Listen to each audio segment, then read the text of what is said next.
සමන්ත චක්කවාලේසු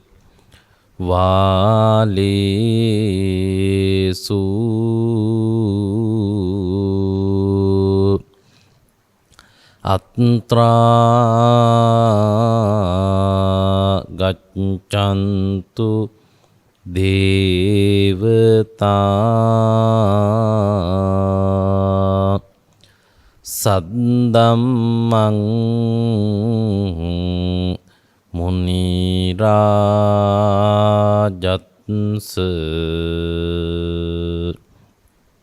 සුනන්තු සග්ග මොක්ඛදං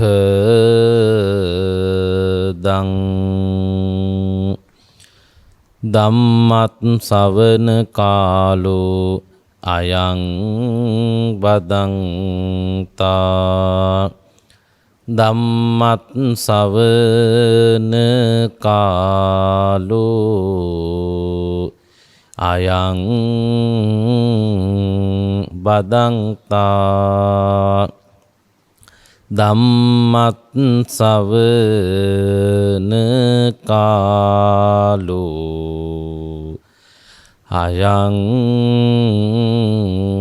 බදන්තා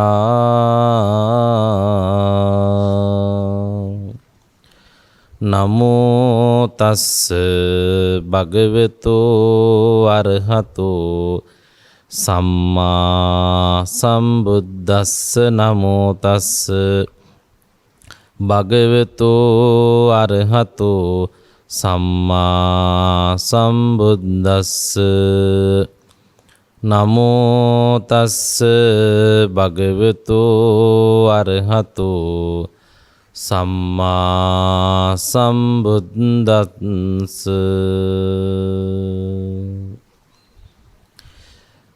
කායේ කායානුපස්සී විහෙරති ආතාපි සම්පජානෝ සතිමා විනෙය්‍ය ලෝකේ අවිජ්ජා දෝමනස්සං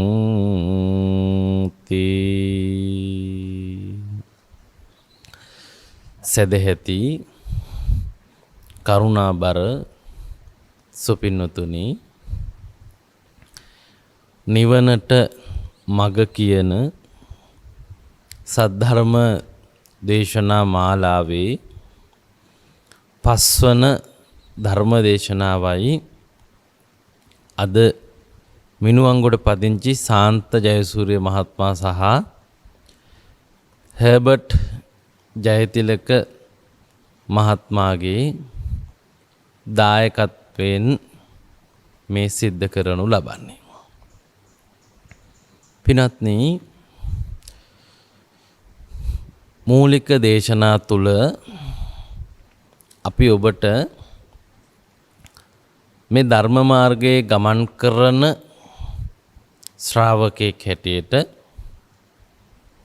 ඔබේ අවබෝධය කෙබඳු විය යුතුද කියන කාරණාව මූලික තේරුම් ගැනීම මොන වගේ දේවල් වලින් සමන්විය යුතුද කියන කාරණාව පැහැදිලි කර දෙන්න යෙදුණා. සම්බුද්ධ දේශනාව තුළ පැහැදිලි කරන පරිදිම පිණුතුනි දුකෙන් මිදීමට නිවන් දැකීමට යමෙකුට සිතුවිලි පහළ වෙන්නේ ඒ තැනැත්තා දුක්ඛ පිළිබඳව විනිවිද දැකීම තුලින්. දුක්ඛ සත්‍ය පිළිබඳව කතා කරනකොට කියනවා එය පරිඤ්ඤයං කියන. ඊ타මත්ම හොඳින් පිළිසිඳ දැනගන්නට ඕන කියන එකයි එහි තේරුම. ඒතර සත්‍ය වශයෙන්ම ගත්තාම ඔබට අසනීප බව හඳුනාගත් විට තමයි අසනීපයෙන් මිදීම සඳහා ඔබට උනන්දුවක් ඇති වෙන්නේ නේද?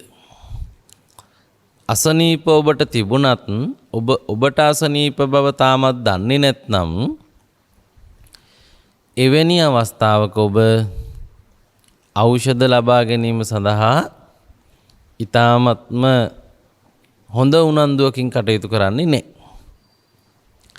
හොඳ උනන්දුවකින් කටයුතු කරන්න නම් ඔබ අනිවාර්යයෙන්ම පින්නතුනි ඒ අසනීපය ගැනත් අසනීපේ බරපතල ස්වභාවය ගැනත් එයින් විඳින සහ ඉදිරියට විඳින්නට සිදුවිය හැකි ප්‍රශ්න වේදනා ආදී පිළිබඳවත් කරුණු හොඳ හැටි ඇති තතු ඇති සැටියෙන්ම දැක ගන්නට ඕන කරනවා.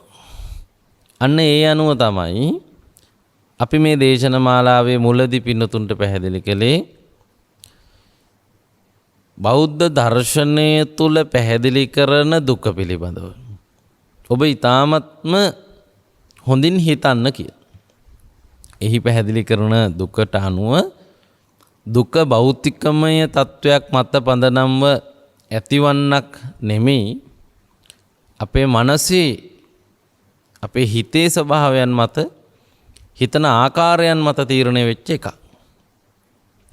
මේ සොයන යනකොට ඔබට හම්බුණා යම් කිසි දෙයකට ඔබේ හිතේ බලාපොරොත්තුවක් තිබුණොත් ඒ බලාපොරොත්තුව කිසියම් තත්වයක් යටතේ බිඳුනොත් බිඳුණු බලාපොරොත්තු ඇති තැන තමයි හිතෙහි රිදීම ගැන කතා කරන්න පුළුවන් වෙන්නේ. නැත්නම් දුක පිළිබඳව කතා කරන්න වෙන්නේ. එතකොට බලාපොරොත්තු බිඳෙන්නේ ඇති කරගන්න බලාපොරොත්තුවේ තිබෙන වරදට. අපි එකට කිව්වා අවිද්‍යාව නිසා නැත්තම් නොදන්නාකම නිසා කරුණු ඇති හැටි දැකලා දැනিলা නැතිකම හින්දා යම් යම් දේවල් පිළිබඳව පිනුතුනි අපි හොඳටම විස්තර දන්නේ නැහැ. නිවැරදි විස්තර දන්නේ නැහැ. විස්තර දන්නේ භාගයට හෝ විස්තර දන්නේ ඊ타ත්ම අඩුපාඩු සහිතව. එවිට එවැනි තත්වයක් මත හිතෙන අනුමාන උපකල්පන බලාපොරොත්තු ආසාවන් වෙයි කියලා අපිට හිතෙන එක සත්‍ය තත්වය තුලදී සිදු වෙන්නේ නැහැ. ඒ නිසා අවිද්‍යාවත් බලාපොරොත්තු නැවත් තෘෂ්ණාවත් නිසා හටගන්න අත්දැකීමක් තමයි දුක කියන එක අපි ඔබට මුලින් පැහැදිලි කර දෙන්න යෙදුණා. මම හිතනවා මේ දේශන මාලාවේ මුල් දේශන කිහිපෙම ඔබ ශ්‍රවණය කළා නම් ඔබ දැනටමත් ඉතාම හොඳින් දන්නවා දුකෙන් මිදීම සඳහා කළ යුත්තේ තණ්හාවටත් හේතුව වන අවිද්‍යාව ප්‍රහීන කිරීම. අවිද්‍යාව ප්‍රහීන කිරීම. ඒ සඳහා කළ යුත්තේ විදසුන් භාවනාව එහෙම නැත්නම් සත්‍ය ගවේෂණය කිරීම ඇත්ත මොකක්ද කියලා හොයන බලන කල්පනා කරන එක කියලා ඔබට අපි පළමු දේශනාවෙන්ම කරුණු ගෙනහැර දැක්වුවා. ඇත්තටම දන්නේ නැති දේ කොහොම හරි හරියට පූර්ණ වශයෙන් නිවැරදිව දැනගැනීමෙන්මයි නොදන්නා බව දුරු කරන්න පුළුවන්. නොදන්නා බව දුරු කරන්න පුළුවන්. එතකොට ඒ සඳහා තිබෙන පර්යේෂණයට තමයි අපි කියන්නේ විදර්ශනා භාවනාව කියලා. අපි සාකච්ඡා කරනකොට එහිදී ඔබ එකතු කරගත යුතු දත්ත එකතු කරගත යුත්තේ ඒවා පිළිබඳ ඉතාමත්ම නිවැරදි තොරතුරු පැමිණෙන විදිහට. එතකොට අන්න එතනදී ඔබට අපි කිව්වා ඔබගේ චිත්ත සංතානගත තත්වයන් තුල ප්‍රශ්නයක් තියෙනවා කියලා. මොකද මේ ප්‍රශ්නේ සත්‍ය දත්ත එකතු කර ගැනීමට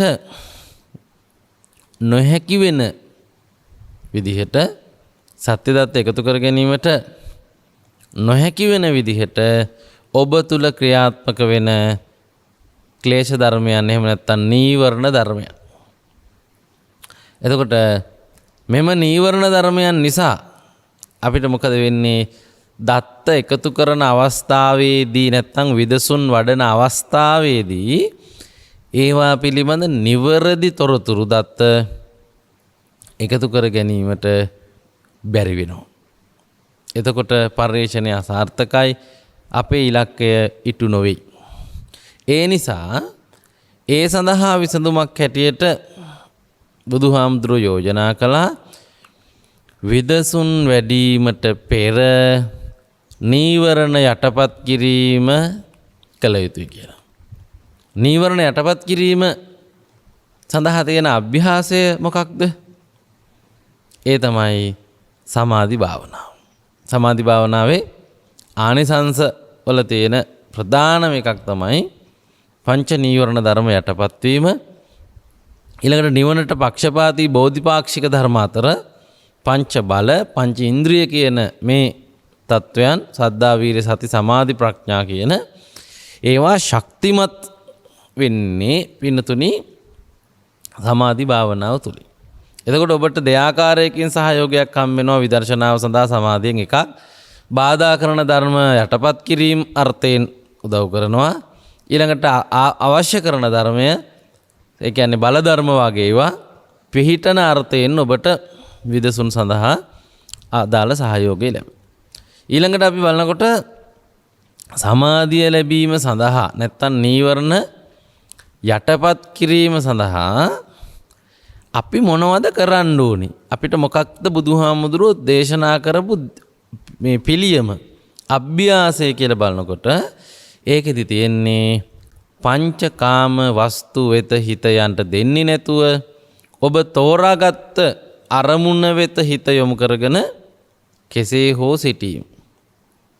මෙන්න මේ කාරණාව ප්‍රායෝගිකව කරන්න යනකොට අපිට මේ වගේ තත්ත්වයන් තිබේ නම් එයට බාධා පැමිණෙනවා. ඒ තමයි තමන් අහුවෙන්නට බය, අනිත් අය දැනගන්නවාට බය, අනිත් අයගේ චෝදනාවට ලක් වෙනවාට බය දේවල් කරලා කියලා තිබීම. අපි ඒකට කියනවා සිල් කඩාගෙන තිබීම. දුසිල්වත් භාවය නේද? දුසිල්වත් භාවයෙන් යුක්ත නම් එයාගේ හිතේ බය සහ සැකය කියන වික්ෂිප්ත හිත් ඇති කරන මූලයන් ක්‍රියාත්මක වෙනවා. මේක සත්‍ය කතාවක් නේද? ඔබ වරදක් කරලා නම් ඔබට තැතිගැන්මක් තියෙනවා, බයක් තියෙනවා, හෙලිදරව් වෙයි කියන ප්‍රශ්නයක්, වේදනාවක් තියෙනවා. එතකොට ඒ නිසා ඔබ විසින් ඊ타ත්ම හොඳින් හිතන්නට ඕන සමාධියට සහාය දක්වා ගැනීම සඳහා සීලය ආරක්ෂා කිරීම කියන එක. අපි එතනදී මතක් කළා සම්ප්‍රදායිකව සිදු කරන චාරිත්‍රයක් හැටියට මේ සීලය අනුගමනය කරලා වැඩක් නැහැ. එය හිතට එකඟව සිදු කරන අවංක ප්‍රතිපත්තියක්, හික්මීමේ ශික්ෂණයක් හැටියට ප්‍රගුණ කරන්න. ඒකෙදිත් අපි මතක් කළා සිල් ආකාර 4ක් බුද්ධ දේශනාවේ තියෙනවා. ඒ 4ම රැක්කොත් තමයි මේ කියන සමාධියට ඉතාමත් හොඳ සහයෝගයක් ලැබෙන්නේ. ඔබට මතක් වෙන්න අපි නැවත කෙටියෙන් මතක් කළොත් එකක් තමයි ශික්ෂා පද වශයෙන් තියෙන ශික්ෂා පද. ශික්ෂාවන් හික්වීම සිල් කියන ඒවා. ඊළඟට ප්‍රත්‍යසන්නිශ්‍රිත සීලය. පරිභෝජනය කරන වස්තුන් නිසා ඇතිවිය හැකි කෙලෙස් ඇති නොවෙන්නට හික්මීම. ඉන්ද්‍රිය සංවර සීලය. මේ ඉඳුරන්ගෙන් ලැබෙන අරමුණු සමග ගනුදෙනු කිරීමේදී ඇතිවන දුසිල්වත් භාවය සහ වික්ෂිප්ත හිත් ඇතිවීම සඳහා පෙළඹෙන ස්වභාවය. ඒසේ නොවෙන්නට අවශ්‍ය කටයුතු ඔබ සිදු කර ගැනීම සීලය. ඊළඟට ආජීව පාරිශුද්ධ සීලය. ආජීව පාරිශුද්ධ සීලය කියන්නේ මොකක්ද? ජීවිකාව ගත කරද්දී ඔබට ඔබේ ධනය, ඔබේ වත්කම්, ඔබේ දේවල් පිළිබඳව අභිමානයක් ඇති නොවන විදිහට හම්බ කරන උපයන සියලුම ඉපයීම් බාධාකාරී, ඔබට නැවත නැවත ඒවා වේදනාවන් හැටියට, පීඩාවන් හැටියට, විපලිසර භාවයන් හැටියට පැමිණෙන්න පුළුවන්. ඒ නිසා ඒවා නැති කරගන්න ඕන මේ සමාධිය සඳහා කියලා අපි කතා කළා. ඊළඟට ඔබට මතක ඇති කිව්වා අපි මේ සීලය තුලින් උපදින්නේ සිහියේ අල්ප මාත්‍ර බීජයක්. ඒක තව ශක්තිමත් කරන්න ඕන සමාධිය ලබන්න. ඒ සඳහා බුදුහාමුදුරුවෝ දේශනා කළ කමඨහනක් දෙකක් තියෙනවා. ඒ තමයි සක්මන් භාවනාව සහ ඉරියාපත භාවනාව. සක්මන් භාවනාවෙන් කරන්නෙත් ඉරියාපත භාවනාවෙන් කරන්නෙත් යම්කිසි ක්‍රියාවක් අපි සිද්ධ කරනකොට ඒ සමග සිටීමේ හැකියාව වර්ධනය කිරීම. දැන් මේ ශක්තිය ඊටාම අවශ්‍යයි පින්නතුනි සමාධි අභ්‍යාසය ප්‍රගුණ කරන්න. ඇයි? එහි තිබෙනවා සිදුවෙමින් පවතින යම්කිසි ක්‍රියාවක් එය දැනගනිමින් සිටීම සඳහා තමයි ආනාපාන සති භාවනාව වැනි සමාධි භාවනාවලදී උපදෙස් දීලා තියෙන්නේ නේද?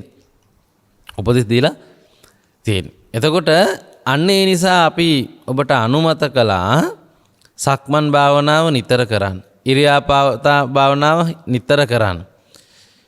ඊටමත් යෝග්‍ය හැටියට අපි ඔබට මතක් කළා ඇවිදින හැම වෙලාවකම ඇවිදිය යුත්තේ මෙබඳු වූ සිහියකින් කියන එක හිතමින් ඇවිදින්න. වැඩ කරන හැම වෙලාවෙම ඔබට පුළුවන් නම් ඔබගේ ඉරියව් චලනයේ කුඩා අණු කුඩා චලනීය වීම ගැන සෝදිසියෙන් ඇවිදින්න. අන්න එහෙම ඇවිදිනකොට අන්න එහෙම වැඩ කරනකොට අන්න එහෙම ඉරියව් චලනය කරනකොට ඔබේ හිත ඔබගේ ක්‍රියාකාරීත්වයන් සමග තියෙනවා. අපි ඒකට කියනවා සිහියෙන් වාසය කරනවා. මෙහෙම හිටියොත් තමයි පින්වතුනි අපි ඊයේ දිනයේදී දේශනා කරන්නට යෙදුණු සමාධි භාවනාව ඊටාම ප්‍රකටව වැඩෙන්නේ, ඉක්මනින් වැඩෙන්නේ, සාර්ථකව වැඩෙන්නේ. අර මුල් පසුබිම ඔබ නොසලකා හැරියොත් මේ මැද හරියේදී පින්නතුනි එය හොඳින් වැඩෙන්නේ නැති වෙනවා. ඒ නිසා සමාධි ශික්ෂණය නැත්තම් සමාධි අභ්‍යාසය ආනාපාන සතිය තමයි අපි මෙහිදී ඉගන්වූ දේ. ඒ බොහෝ සූත්‍රවල තිබෙන නිසා එය සමාධියට ඊටමත් පහසුවෙන් ළඟා වීමට හොඳ පහසු උපක්‍රමයක් අභ්‍යාසයක් නිසා අපි ඒ ගැන තමයි කතා කළේ. තවත් 40ක් තියෙනවා. ඔක්කොම 40ක් තියෙනවා. තවත් 39ක් එක්ක කියන එක ඔබ දන්නවා. කෙසේ හෝ වේවා මෙහිදී කරන්නට තිබුණේ වැටෙමින් තිබෙන හුස්මට එය සිදු වෙමින් තිබෙන ක්‍රියාවක්. එහි සිහිය යොදාගෙන සිදු වෙමින් තිබෙන දේ හැම මොහොතකම සිහියෙන් හඳුනා ගනිමින් වාසය කිරීම. එහෙම කරපුවාම සමාධිය වැඩෙනවා. නීවරණ යටපත් වෙනවා. යටපත් වූ නීවරණ ඇති සිතක් යෝග්‍යයි පින්නතුනි කුමකටද? ඊටාම නිවැරදි ගවේෂණයක් සිද්ධ කිරීම සඳහා අපි එම ගවේෂණයට කිව්වා විදර්ශනා භාවනාව කියලා.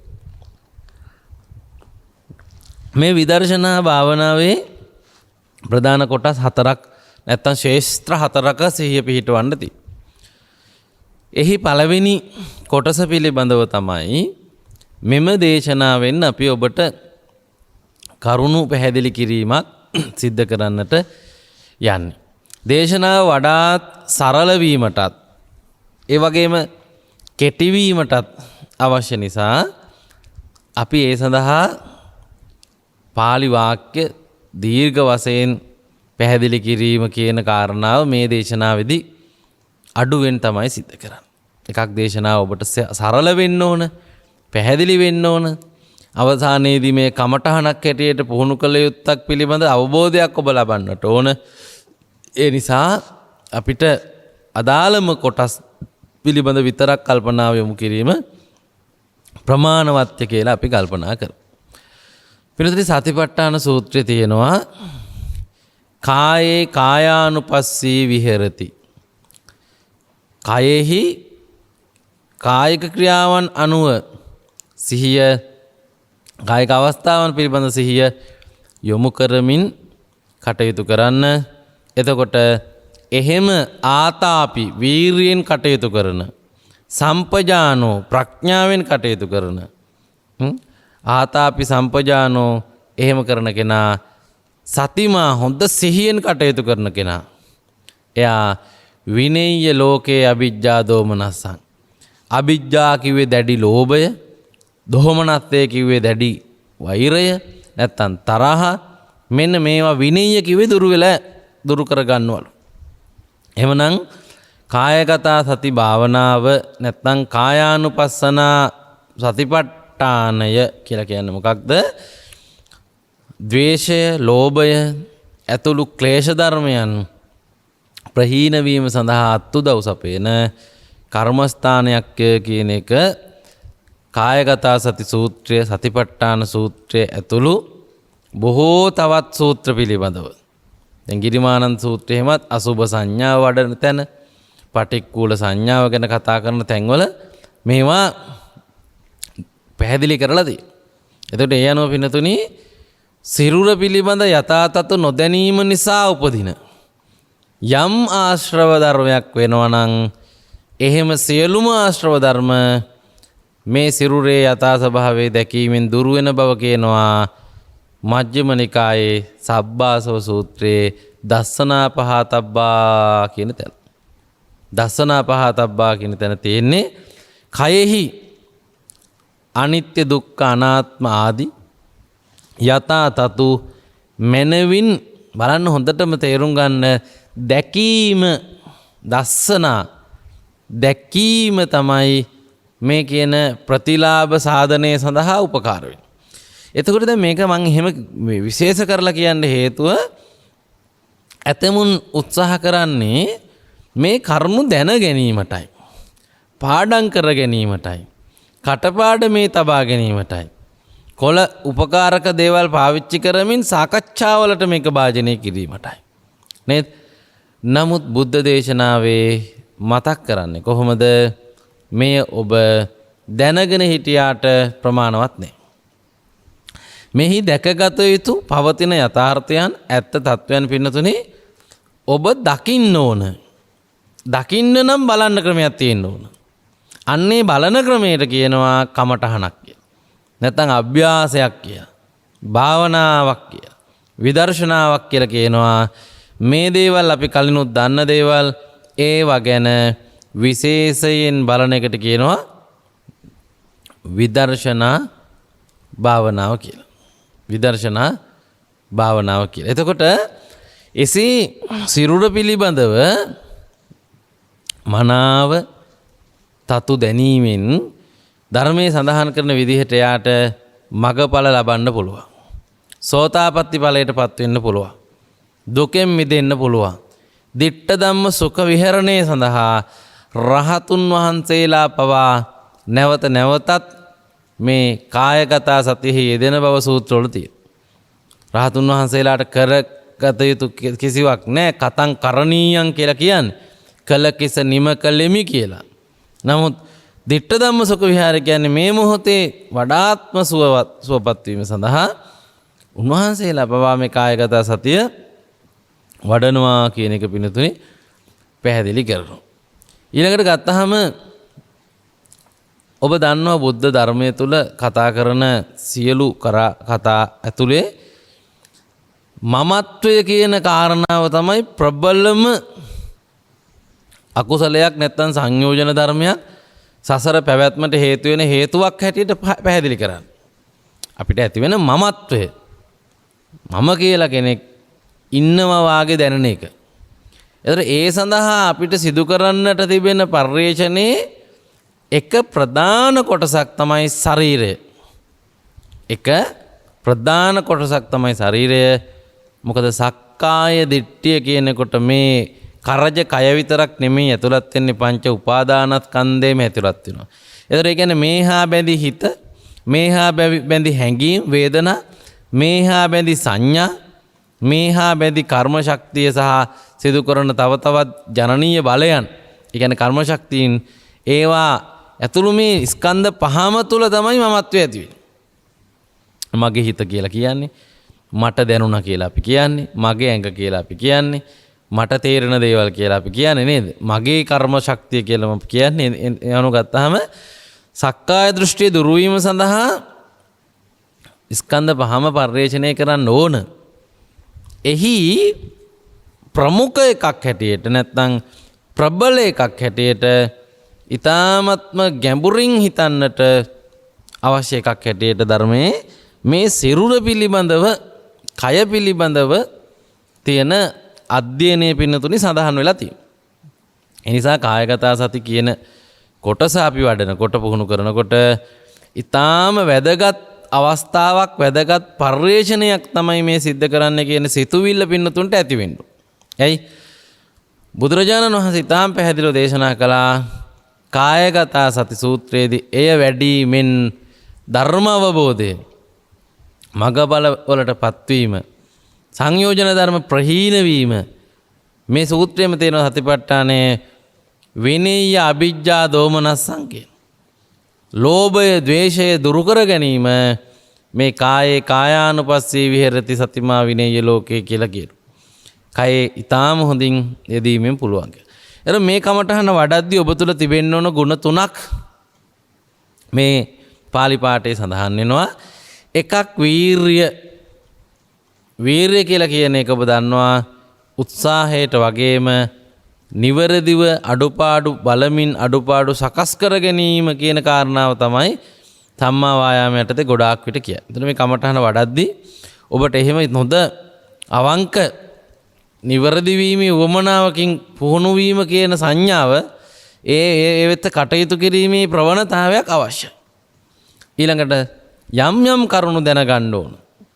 යම් දේවල් මේ කමඨහන වඩද්දී කමඨහන වඩන්නට පෙර ඔබ හිතට ගන්නට ඕන කරනවා. දැනගන්නට ඕන කරනවා. මොකද ඒවා උපකාර කරගෙන තමයි අභ්‍යාස පුහුණු කරන්න තියෙන්නේ. සිහියෙන් අන්තිමේට මේ කියන දේවල් නැවත මනසිකරණය කිරීමෙන් තමයි පිනතුනි ඔබට මේ தത്വෙට එන්න පුළුවන්. මහා සතිපට්ඨාන සූත්‍රයේ සිරුර පිළිබඳ නිරීක්ෂණය කළ යුතු ආකාර 14ක් තියෙනවා.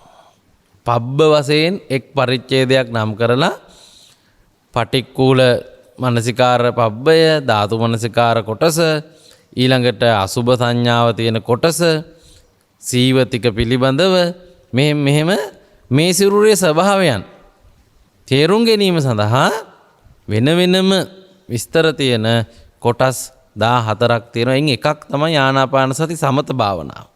ආනාපාන සති සමාධි භාවනාව. මොකද ඒක කයේ කොටසක් එක්ක කයේ සිදුවන ඉබේ සිදුවන කොටසක් එක්ක කරන ගනුදෙනු.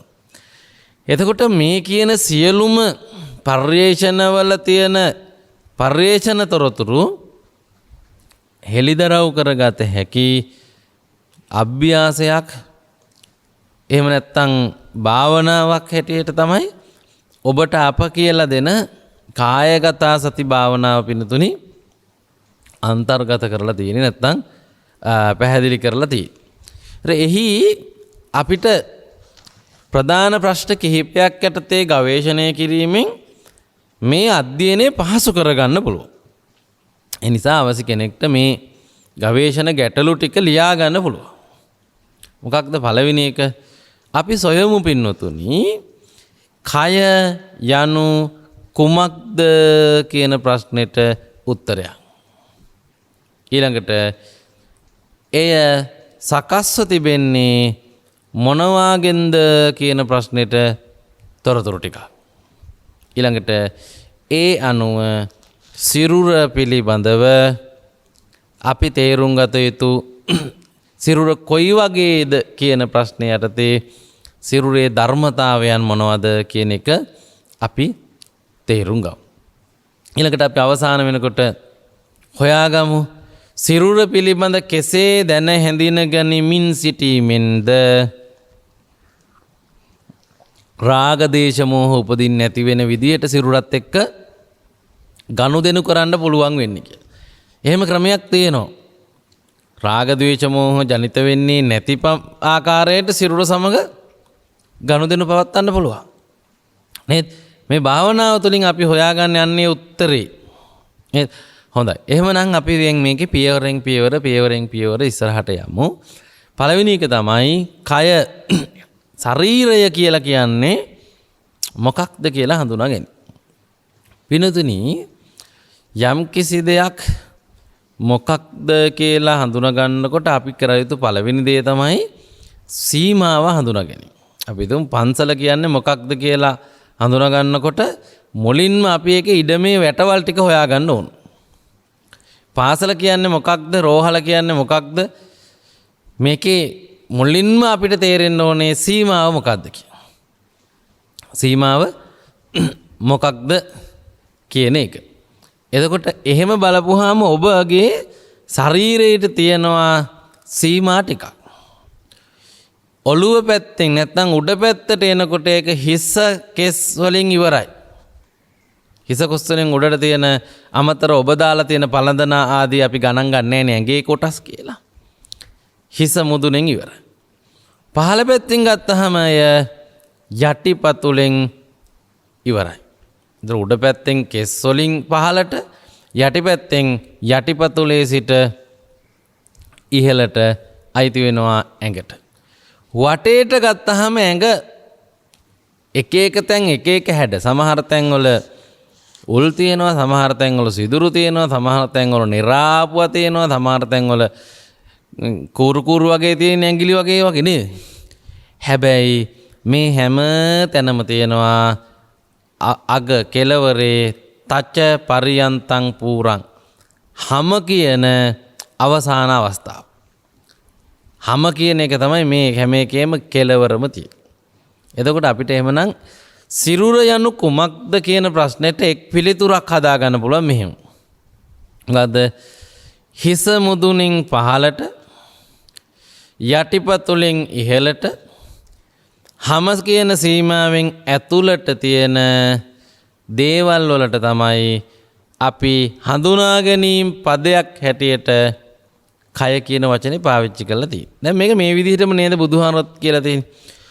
උද්දං පාදතලා යටිපතුලෙන් උඩට අදෝ කේසමත්තක කෙස් වලින් යටට කෙස් මුදුනෙන් යටට තච්ච පරියන්තං පූරං හම කියන සීමාවෙහි පිරී තිබෙන හම කියන සීමාවෙහි පිරී තිබෙන කියලා තමයි ඊළඟට තියෙන දේවල් කියලා තියෙන්නේ. තියෙන දේවල් පැහැදිලි කරලා තියෙන්නේ. ඒ නිසා එහෙමනම් ඔන්න දැන් වෙන් කරලා හඳුනා ගන්න ශරීරය කියලා කියන්නේ මොකක්ද? යටිපතුලෙන් උඩට හිස් මුදුනෙන් පහළට හම කියන සීමාවෙන් ඇතුළට තියෙන එකක්. සිරුරේ නිවැරදි හඳුනා ගැනීමට ඔබ දැන් ඔය සීමාව ඇතුලේ මොනවද තියෙන්නේ කියන එක බලන්න. ඔය සීමාව ඇතුලේ මොනවද තියෙන්නේ? මොනවද තියෙන්නේ කියන එක බලන්න. දැන් මේ සඳහා ඔබ තොරතුරු එකතු කරනකොට පින්නතුනි දේශනාවේ මෙය එක්තරා අනුපිළිවෙලකට තියෙනවා. අත්තිමස්මින් කායේ කේසාලෝමා නකාදන්තය. ඊළඟට මේ තියෙන එක පිළිබඳ වෛද්‍ය විද්‍යාවේ වෙනත් නම් කොටසක් තියෙනවා. ආයුර්වේද විද්‍යාවේ තවත් නම් කොටසක් තියෙනවා. සාමාන්‍ය මිනිස්සු කතා කරනකොට තව නම් ටිකක් කියනවා. පොඩි ළමයින්ට උගන්වනකොට නලල ඇස් දෙක කම්බුල නිකට ආදී වශයෙන් තවත් නම් විදිහට කියනවා. මේ හැම එකක් අතරම බුදුහාමුදුරුවෝ පැහැදිලි කරපු එකේ විශේෂත්වයක් තියෙනවා. විශේෂත්වයක් තියෙන තමයි මොනම ලෙසකින්වත් තව කොටසක් සමග නොගැටෙන පරිදි එකකට එකක් වෙන් කිරීම කළ හැකිව තමයි මේ කොටස් පැහැදිලි කිරීමේදී උන්වහන්සේ පැහැදිලි කරලා තියෙන්නේ. ඒ වගේම මේ පැහැදිලි කිරීම සිද්ධ කරන්න ඉස්සලා අපි ඔබට කියන්නට ඕන මේ පාලි වචන ටික සඳහා දීලා තියෙන සිංහල තේරුම් විවිධ පොත්වල විවිධ විදිහට තියෙනවා. සමහර කොටස් සඳහා තියෙන නම මේ ශරීරයේ ඇඟේ දැන් අපි දන්න නම් වලින් එකක්වත් නෙමෙයි. එතකොට ඒ එකල භාවිතා වෙච්ච සමහර වචන වලට මෙකල කියන වෙනත් වචන තියෙන්න පුළුවන් ඔබ දන්න කියවලා තියෙන පොත්පත්වල.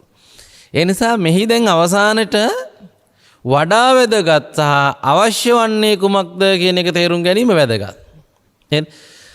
මේ භාවනාව දුන්න බුදුහාමුදුරුවෝ මේ භාවනාව පුහුණු කරන්න කැලේට යන ස්වාමින් වහන්සේලාට පුහුණු කරන්නට කිව්වේ සොහනට ගිහිල්ලා බලාන ඉන්න කිව්වා මේ ඇඟේ ඇතුලේ තියෙන කොටස් සත්තු එළියට අදිනකම්.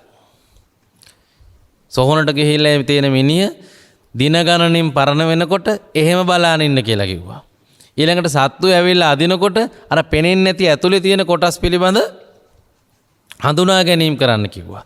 ඒ දකින කෑල්ලේ නම දැනගත්තත් නැතත් ඒ වගේ අප්පිරිය සහගත, ඒ වගේ පිළිකුල් සහගත, ඒ වගේ පාට, ඒ වගේ ප්‍රමාණයෙන් යුක්ත, ඒ වගේ තැනකම තියෙන කෑල්ලක් අපේ ඇඟෙත් තියෙනවා කියලා සිතන්නට තමයි බුදුහාරෝ යොමු කරලා තියෙන්නේ.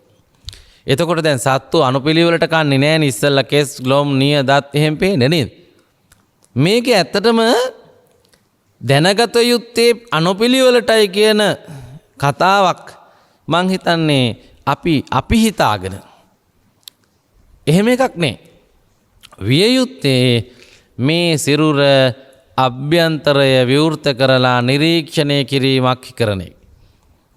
සතිපට්ඨාන සූත්‍රයේ තියෙන උපමාවෙන්මත් ඒ බව පැහැදිලි වෙනවා. මොකක්ද තියෙන උපමාව?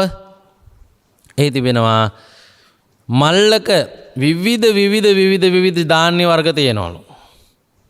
මුං, කව්පි, කඩල මේ වගේ එක ධාන්‍ය වර්ග තියෙනවා. මේකේ කට බැඳලා තියෙද්දි පේන්නේ නැහැ මොකවත්. අපිට කියනවා කට ලිහලා ඒක ඇතුලේ තියෙන ඒවා එක වෙන වෙනම හඳුනා ගන්නවා වගේ ඔබගේ සිරුරෙහි කොටස් එක වෙන වෙනම හඳුනා ගන්න කියන්නේ. මේ සිරුරේ අධ්‍යයනය එහෙමනම් අපි යන්නේ ඒ කියන බුද්ධ දේශනාවේ මූලික හරය පාවිච්චි කරලා පැහැදිලි කර දෙන්න බලාපොරොත්තු වෙනවා පින්නතුනි. පාලි පාඨය සිංහලයට පරිවර්තනය කරන අනුපිළිවෙලකටත් නෙමෙයි. එහෙම නැත්නම් වෛද්‍ය විද්‍යාව හෝ තව කවුරු හරි කියන විදිහටත් නෙමෙයි. වඩාත්ම පහසුවෙන් පරීක්ෂා කර බැලීමට හැකිවන, පරීක්ෂා කරනකොට පිළිවෙලකට නිවැරදිව තොරතුරු එක කෑල්ලක්වත් අතපසු වෙන්නේ නැතුව එකතු කරන්නට හැකියාව ලැබෙන ක්‍රමවේදකින් අපිට මේ කියන කොටස් ටික අධ්‍යයනය කරන්න තියෙනවා. අන්නේ ක්‍රමය අපි ඔබට පැහැදිලි කරනවා. අපි සිරුර යනු කුමක්ද කියන ප්‍රශ්නෙට තවදුරටත් උත්තර හොඳට හදාගත්තොත් අපි කිව්වා ඔය කියන සීමාවේ මොනවද තියෙන්නේ කියන එක ගැන දැන් අපි සැලකිලිමත් වෙන්නට ඕන කියලා. පිනතුනි, අපි මේකේ බලමු පිටපැත්තේ ඉඳලා ඇතුල් පැත්තට ඇඟ පරීක්ෂා කරලා. එතකොට අපිට සිරුරෙහි ස්වභාවය තාම හොඳට පරීක්ෂා කරගන්න පුළුවන්. මුලින්ම බලන්න පිටට පේන කොටස් ටිකක් තියෙනවා මේ ශරීරේ. කෙස් ගස් පිටට පේනවා. ඔබේ ලොම් ඔබේ ශරීරයේ තියෙනවා, ඔබ දන්නවා, හඳුනා ගන්නවා, පෙනිලා තියෙනවා, පේනවා. නියපොතු ටික පිටට පේනවා. නියපොතු පිටට පෙනෙනවා. ඊළඟට දත් ටික පිටට පේනවා. ඊළඟට මුළු ඇඟම වහගත්ත සම තියෙනවා. මෙන්න මේ පහ ඔබ හොඳට මතක තියාගන්නත් හරීම ලේසි. පිටට පෙනෙන කොටස් පහකින්. පිටට පෙනෙන කොටස් පහ නැත්තම් එළිය පැත්තෙම තියෙන ඒවා මොනවද? කෙස් තියෙනවා, ලොම් තියෙනවා, නියපොතු තියෙනවා, දත් තියෙනවා, සම තියෙනවා. දැන් ඔබ හිතන්න මේවා එක එක ගලවලා අපි ගොඩ ගහගමු. ඔළුවේ කෙස් ටික ඔක්කොම ගලවලා එක තැනකින් තියෙනවා. ඊළඟට ඒ විදිහට ලොම් කියන්නේ ඔළුවේ නොවන අනිත් තැන්වල තියෙන රෝම.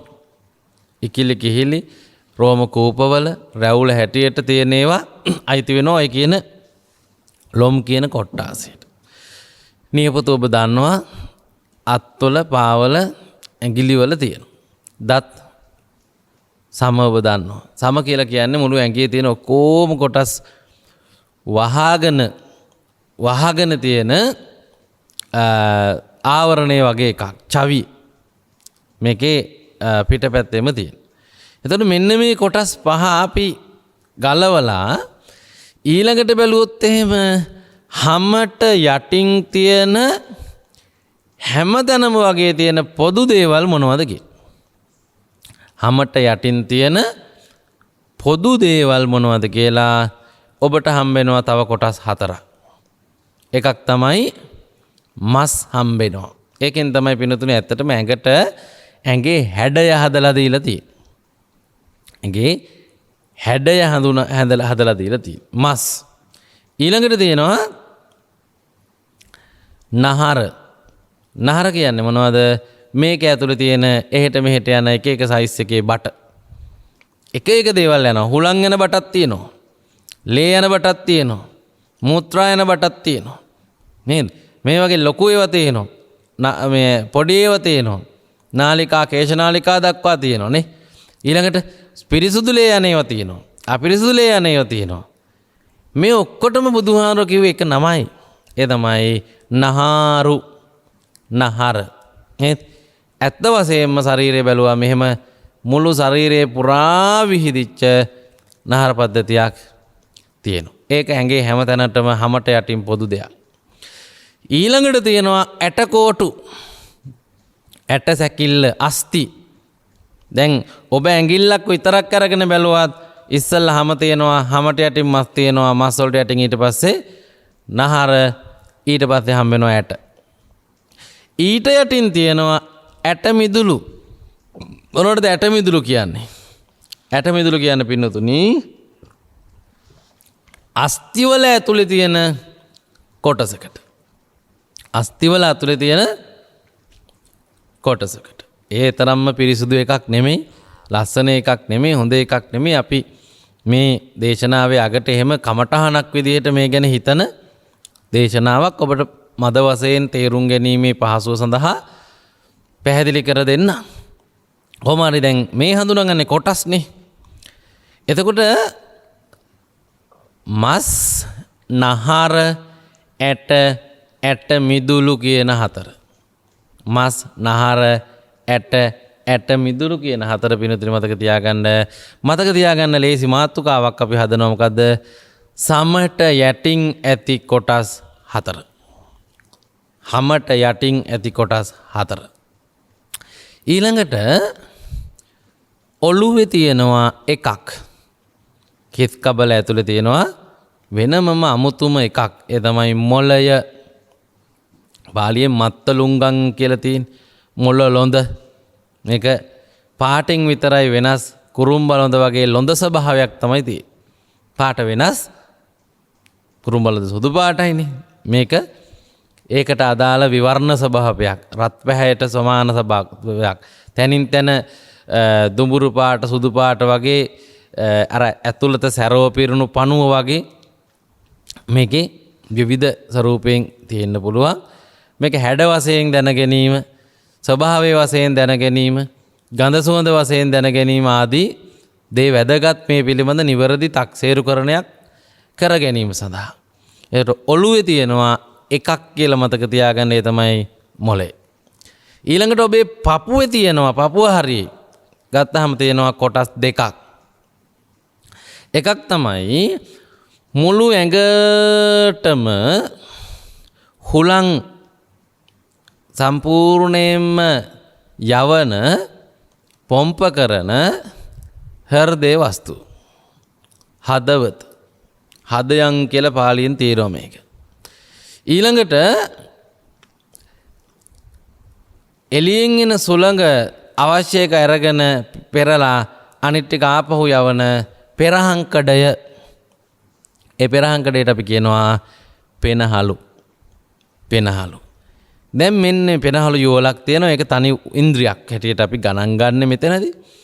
පෙනහලු සහ හෘදේ වස්තුව කොහෙද තියෙන්නේ? පපුව හරිය කියලා මතක තියාගන්න. එතනම දැන් අපිට මේක හොයාගන්න, අධ්‍යයනය කරගන්න, තනියෙන් කරනකොට පරීක්ෂා කරන්න පහසු වෙන්න මේ දැන් බලාගෙන යනකොට අහුවෙන ටික තියෙන තැන එක්ක හොඳට දැනගන්න. ඊළඟට පින්නතුනි බඩේ තියෙනවා පපුවයි ඉනයි අතර තියෙන කොටස බඩේ තියෙනවා කොටස් ගොඩක් තියෙනවා. 10ක් තියෙන්නේ බඩේ. එකක් තමයි ඔබ කන සියලුම ආහාර රැඳෙන මල්ල තියෙනවා. අපි ඒකට කියනවා ආමාශය. ඒකේ තියෙනවා දි รา පත් නොවුණු දැන් ඇඟට අයිති ආහාර කියන්නේ. ආමාශය තියෙනවා. ඒක තුල දි รา පත් නොවුණු නොපැසුණු පැසෙමින් තියෙන දිරලා ඉවර නැති ආහාර තියෙනවා. ඊළඟට මේ ආසන්නයේම මේක දිරන්නට අවශ්‍ය කරන ශ්‍රාවයන් නිකුත් කරන ඉන්ද්‍රියක් තියෙනවා පිත්තාසය කියලා. පිත් වතුර සහිත මස් වැදැල්ලක් ඒක. පිත්තාසය. ඊළඟට මේකෙදි අවශ්‍ය කරන උෂ්ණය අඩු වැඩි කරමින් මේ අදාළ දේවල් සිදු කරන්නට කොටසක් තියෙනවා අග්නියාසය.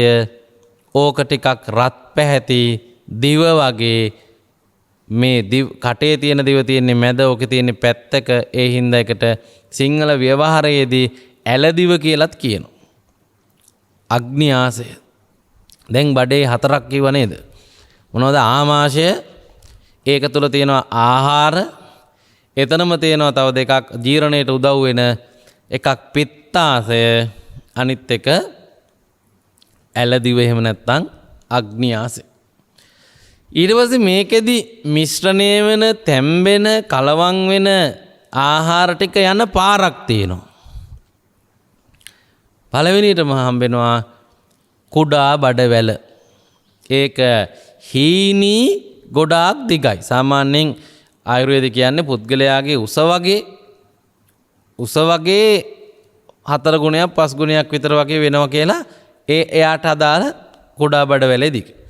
හීනියටත් දිගටත් තියෙන හේතුව තමයි හීනියට තියෙනකොට පොඩ්ඩ යන්නේ ඒ හින්දා හොඳට උරා ගන්න පුළුවන් ඒකේ තියෙන ශක්තිය ගොඩක් වෙලා යන්න ඕන හින්දා තමයි දිගට තියෙනවා කියලා කියන්නේ.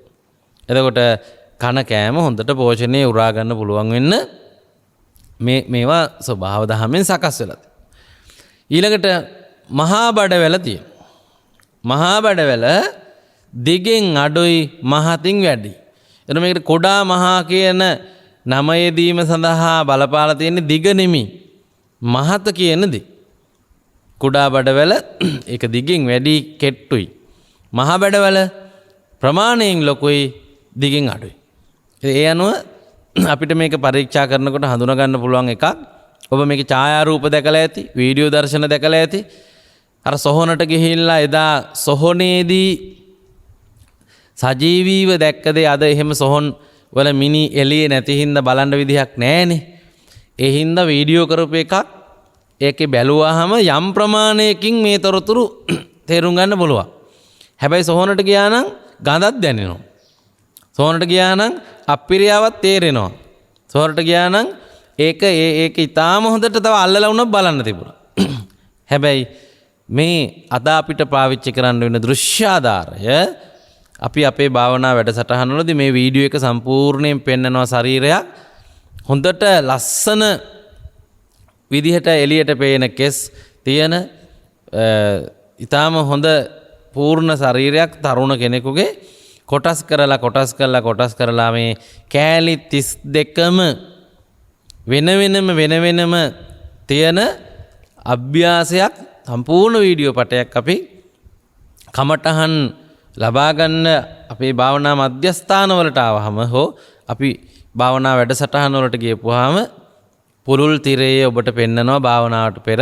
මොකද අද සොහොන් නැති නිසා සොහොනක් ළඟට ගිහිල්ලා මේක බලලා තේරුම් ගන්න බැරි නිසා කරහැකි උපරිම ඊර්ෂ්‍යාදාර සපයන්නට අපි අවශ්‍ය නිසා එහෙම අපි සිද්ධ වෙලා තියෙනවා. කොහොම හරි දැන් මේ බඩ ඇතුලේ තියෙන කොටස් 10න් තව දෙකක් තමයි එතකොට කුඩා බඩවැල මහා බඩවැල. එතන ඉඳලා අසුචි පිට වෙන කොටස දක්වාම ගුදය හෝ ගුද මාර්ගය කියලා අපි සම්පූර්ණ මේ දි รา පත් වූ ආහාර රැඳෙන සහ පවතින තැන ගුදය එහෙම නැත්නම් ගුද මාර්ගය කියලා අපිට කියන්න පුළුවන්. එහි තිබෙනවා පින්නතුනි දි รา පත් වූ ආහාර. දි รา පත් වූ ආහාරට අපි වෙන නමක් දන්නවා. මොකක්ද? අසූචි කියන්නේ ඒකට. අසූචි කියලා කියන්නේ ඒකට. දැන් ඔන්න බඩ හරියේ තියෙනවා තියෙන කොටස් 8ක් ඔබට හම්බුණා. අපි නැවත මතක් කරගමු. ආමාශය, ආහාර, කුඩා බඩවැල, ආමාශය, ආහාර, පිත්තාශය, ඇලදිව 4යි. ඊළඟට අර යන පාර තියෙන ඒවා කුඩා බඩවැල, මහා බඩවැල, ගුදය එතන ගුද මාර්ගය, අසූචි. ඔයිට අමතරව තව තියෙනවා දෙකක්. එකක තියෙන්නේ මේ උරාගත් පෝෂණය කොටසේ තියෙන අනවශ්‍ය දියර පෙරන පෙරහංකඩයක්. අපි ඒකට කියනවා වකුගඩු. අර උරාගත් ඒ වගේ තියෙනවා අයින් කරන්න ඒවා. අන්නේ දියරමේ ස්වභාවය අයින් කරන්නේ වකුගඩු වලින්. ඒකත් යුගලයක් ඉන්ද්‍රියක් හැටියට තනි එකක් හැටියට අපි ගන්න. ඊළඟට එහෙම පෙරලා ඉතිරි කරගත් සාන්ද්‍රණයේ ගබඩා කරන කෑල්ලකුත් බඩේ තියෙනවා. ඒකට තමයි අපි කියන්නේ අක්මාව කියලා. දැන් බලන්නකො මේ ඔක්කොම අර අත්තිමස්මින් කායේ කේසා ලෝමා නකා දන්තා කියන පාඩය ඇතුලේ කොහේ හරි තැනක තියෙනවා. කොහේ හරි තැනක මේ කියන හැම එකක්ම තියෙනවා. අවශ්‍ය අයට ඒවා පරිවර්තනය කරගත්ත එකකින් බලන්න පුළුවන්. හරි. එතකොට එහෙමනම් දැන් අපි කියමින් ආවා පිටට පේන 5යි, හැමට ඇතුලෙන් 4යි, ඔළුවේ 1යි, පපුවේ 2යි, බඩේ 10ක් තියෙනවා. දැන් ඔක්කොම ප්‍රමාණයක් කියවිලා තියෙනවා.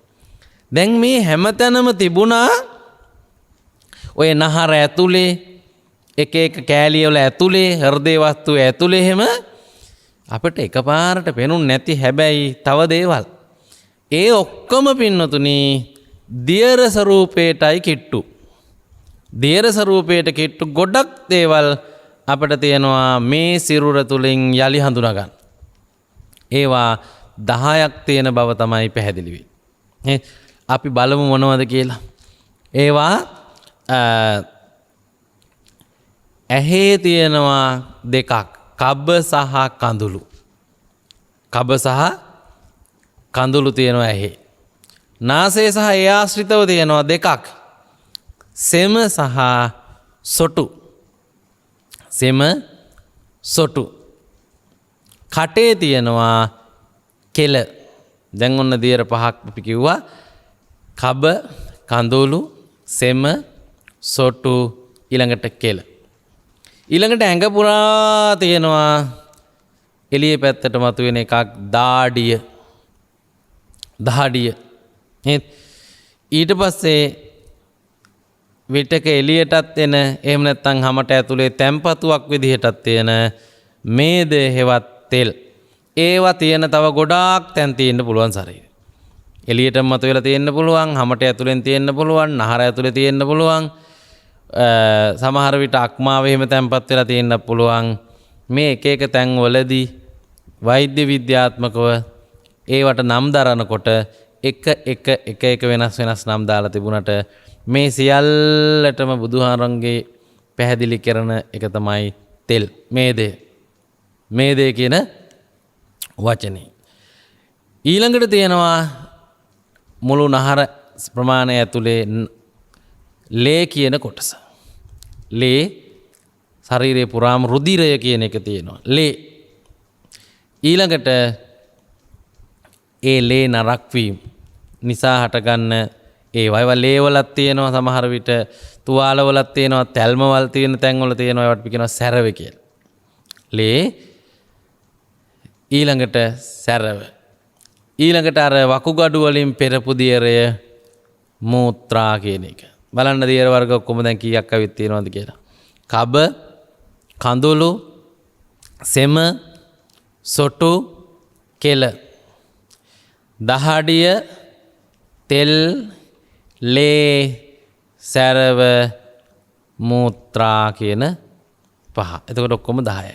දැන් පිනුතුනි බලන්න මෙන්න මේ ටික ඇඟෙන් එක ඔබ අයින් කළොත් එහෙම ඇඟේ මොකුත් ඉතුරු වෙන්නේ නැහැ. කෙස් ටික අයින් කරනවා, ලොම් ටික අයින් කරනවා, නියපොතු ටික අයින් කරනවා, දත් ටික අයින් කරනවා, හම අයින් කරනවා. හරියට නිකන් මේ මොකක් හරි යන්ත්‍රයක පිටින් තියෙන ඇන සහ ඒකේ තියෙන ලොක් ටික අයින් කරලා ඒකේ තියෙන කේසින් එක පැකින් එක අයින් කළා වගේ විවෘත කරා. ඊළඟට එක එක කෑල්ල ගලවනවා වගේ ඔළුවේ තියෙන එකවන මොලේ අයින් කරනවා, පපුවේ තියෙන දෙක අයින් කරනවා, බඩේ තියෙන කොටස් 10 අයින් කරනවා, දීර්ඝමේ ස්වභාවයන් අයින් කරනවා. මෙන්න මේ ටික අයින් කරපුවාම පිනතුනි ඇඟක් නැති වෙනවා. ඇඟක් කියලා එකක් නැති වෙනවා. ආයෙත් මේ ටික තිබ්බ පිළිවෙලට දාපුවාම මේකේ ඇඟක් මතුවෙනවා. ඇඟක් මතුවෙනවා. එහෙමනම් ඊටාම පැහැදිලිව මේ සූත්‍රයේ කියන විදිහට අත්තිමස්මින් කායේ කේතා ලෝමා නකා දන්තා තතෝ මන්තං ආදී වශයෙන් පාලියෙන් තියෙන පර්යේෂණ පහතුව සඳහා මෙවැනි ක්‍රමයකට අපි විස්තර කරලා තේරුම් ගන්න. මෙන්න මෙතන තියෙනවා කොටස් ඔක්කොම 32ක්. අපි බලමු ගණන් කරගන්න. දියර 10යි. බඩේ 10යි, එතකොට 20යි. පපුවේ 2යි 22යි. ඊට පස්සේ ඔළුවේ 1යි 23යි. හැමට යටින් තියෙන කොටස් පොදුවේව 4ක් අපි හඳුනාගත්තා. එතකොට 27යි. පිට පැත්තෙන් තියෙනවා කොටස් 5ක්. එතකොට 32යි. ඔබ අහලා තියෙන්නේ දෙතිස් කුණපය කියලානේ. කොටස් 32ක් තියෙනවා කියලා. එතකොට ඊටාම හොඳට මතක තියාගන්න. මේකේ ඔය කොටස් 32ම අනිත්‍ය දුක්ඛ අනාත්ම පිළිකුල් වශයෙන් නොදැක්කත් තමන්ගේ සිරුර පිළිබඳව ඇති වෙලා තිබෙන පුහු අස්මිමානය, සක්කාය දිට්ඨිය, ආත්ම සංඥාව, ලෝභ ද්වේෂ මෝහ ඇති වෙන ස්වභාවයන් දුරු වෙන්න ප්‍රමාණවත්. ඒ කියන්නේ සෝහනේදී මේ ඔක්කොම කෑලි ගලවන්නේ නෑ නේ සත්තු නේද? මේ එක කෑල්ලක් හරි අරගෙන හරියටම දැක්කොත් ඊළඟට සමස්තය තනි එකක් නෙමේ කොටස් ගොඩකින් හැදිච්ච එකක් කියලා ඒ ශරීරය පිළිබඳව අර තේරෙන ඒකත්වය දුරු කරලා මේකේ ස්වභාවය දැක්කොත් ඒ තුල පින්නතුනි මේ ශරීරය සඳහා තියෙන මමත්වය දුරු වෙලා යනවා නේද? එතකොට ඊටාම පැහැදිලිව පින්නතුන් මේක හඳුනා ගන්නට ඕන. මොකද්ද? ශරීරය කියන එක නමක් අපි ඒකට දාපු මොකේද දාපුද? මේ කෑලි 32 හඳුනා ගන්න දාපු. ඒ හින්දා සිරුර යනු කුමක්ද කියලා දැන් ආය ඇහුවොත් අපිට කියන්න තියෙන්නේ කෙස් වලින් යටට, යටිපතුලෙන් උඩට, හැම කියන සීමාවේ ඇතුලින් සමත් එක්කම තියෙන කොටස් 32ට අපි කියනවා කොටස් 32ට අපි කියනවා ශරීරය කියලා. අන්න එහෙම තේරුම් ගත්තොත් ඔන්න අපේ පළවෙනි ප්‍රශ්නෙට උත්තර හම්බුනවා. ඊළඟට දෙවෙනි ප්‍රශ්නේ තමයි මේවා හැදුනේ මොන වගේන්ද කි? දැනට මේවා හැදෙන්නේ මොන වගේන්ද? ලේ හැදෙන්නේ මොන වගේන්ද? මස් හැදෙන්නේ මොන වගේන්ද? ඇටකොටු හැදෙන්නේ මොන වගේන්ද?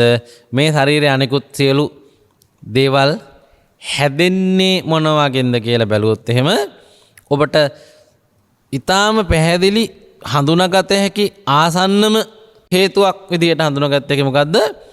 ආහාර වලින්. ආහාර වලින් ලේ හැදෙනවා. ලේ තමයි හැමතැනම බෙදිලා ඒ තැන් වලට මේ ඒවා හදන්න මේ සම්බන්ධය ඇති කරගෙන තියෙන්නේ. ඒ නිසා සිරුර මේක හැදුනේ මොන වගේන්ද කියලා බැලුවොත් එහෙම ඒක තන්නේ කරම ආහාර කියන අමුද්‍රව්‍යයෙන් සකස් වෙච්ච එකක් තමයි මේ කියන ශරීරය. ඒක අපිට පේනවා සංයුක්ත නිකායේ ඉන්දක කියන සූත්‍රයේ තියෙන ඉන්දක කියන සූත්‍රයේ තියෙන තොරකිනු. ඒකේ තියෙනවා මේ ශරීරයේ කුසෙහි වර්ධනය වෙන විදිහ. පඨමං කලලං හෝති. මුලින්ම ඇති වෙන්නේ කලලය. කලලය කියන්නේ මොකක්ද? ප්‍රතිසන්දි හිතක් ගිහින් යුක්තානුවක තැන්පත් වීම. කලලං හෝති අබ්බුදං එහෙම ප්‍රතිසන්දි ජනනය වුණහම ගර්භාෂය තුල දියරමේ තරලයක් ඇති වෙනවලු. අම්බු කියන්නේ වතුරට. අම්බුදං ජායති පේසි මේ දියරමේ තරලය තුල ඊටාම සිවුම් අර දියසෙවල් වාගේ ටික පේසි ඇති වෙනවලු.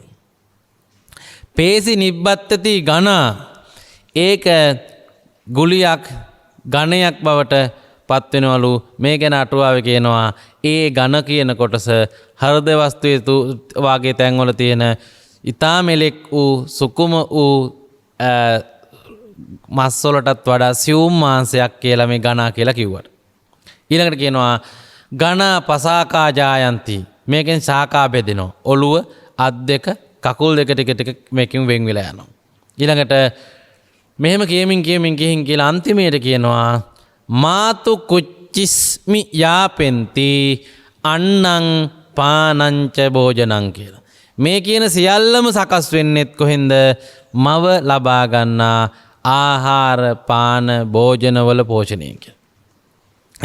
එදත් එහෙමයි, මුලින්මත් එහෙමයි, අදත් එහෙමයි, මරණකම්මත් එහෙමයි. මොකක්ද මේ කෑලි හැම එකක්ම හැදුනේ අපි ඇඟ ඇතුළට දාන දේවල් වලින්.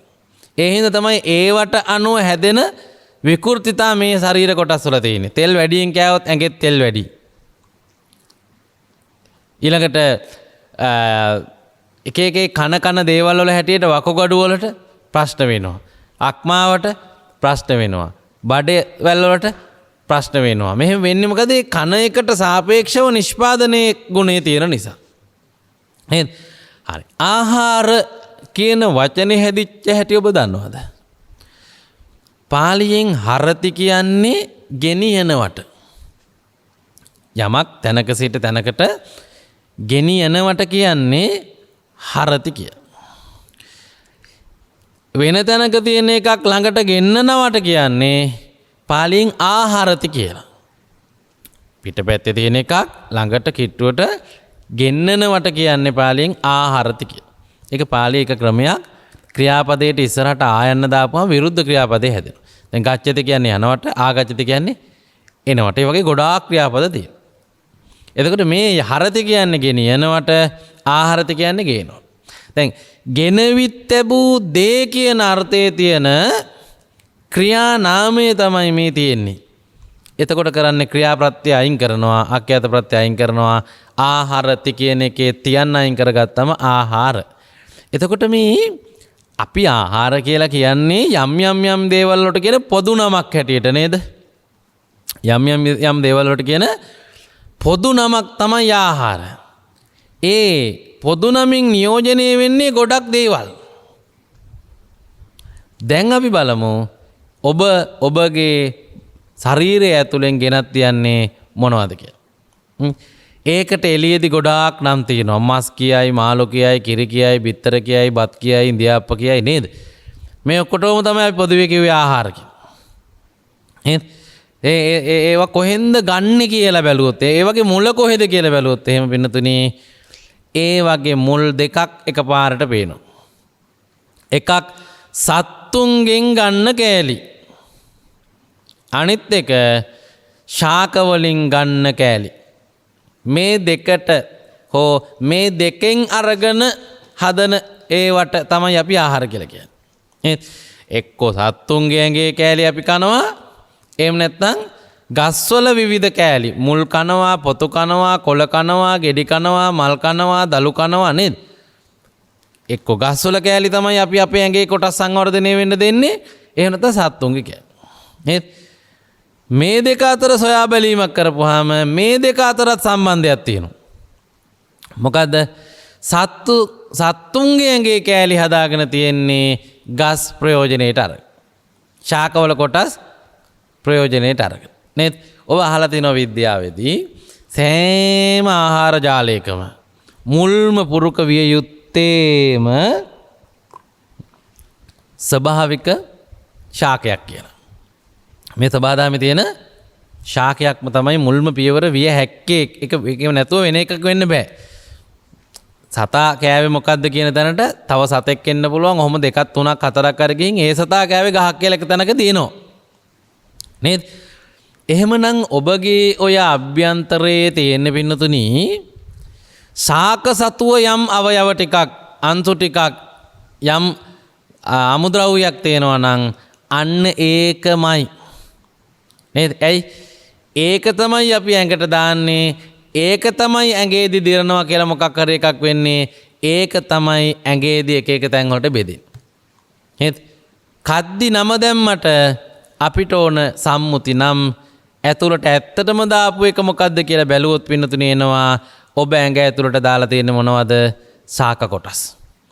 ඍජුවම ශාකවල ගුණය දාගන්නවට අපි කියනවා ශාකාහාර කනවා කියලා.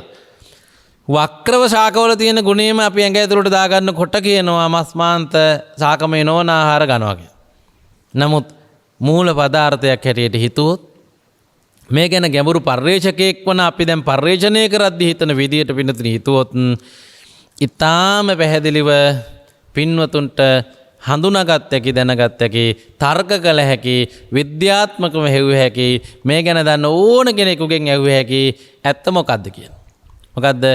මේ සිරුරේ ලේ හැදුනෙත්, මේ සිරුරේ මස් හැදුනෙත්, මේ සිරුරේ ඇට හැදුනෙත්, මේ සිරුරේ ඇට මිදුළු දියුණුනෙත් මොකක බලෙන්ද? ආහාරයේ උදව්වේ. නේද?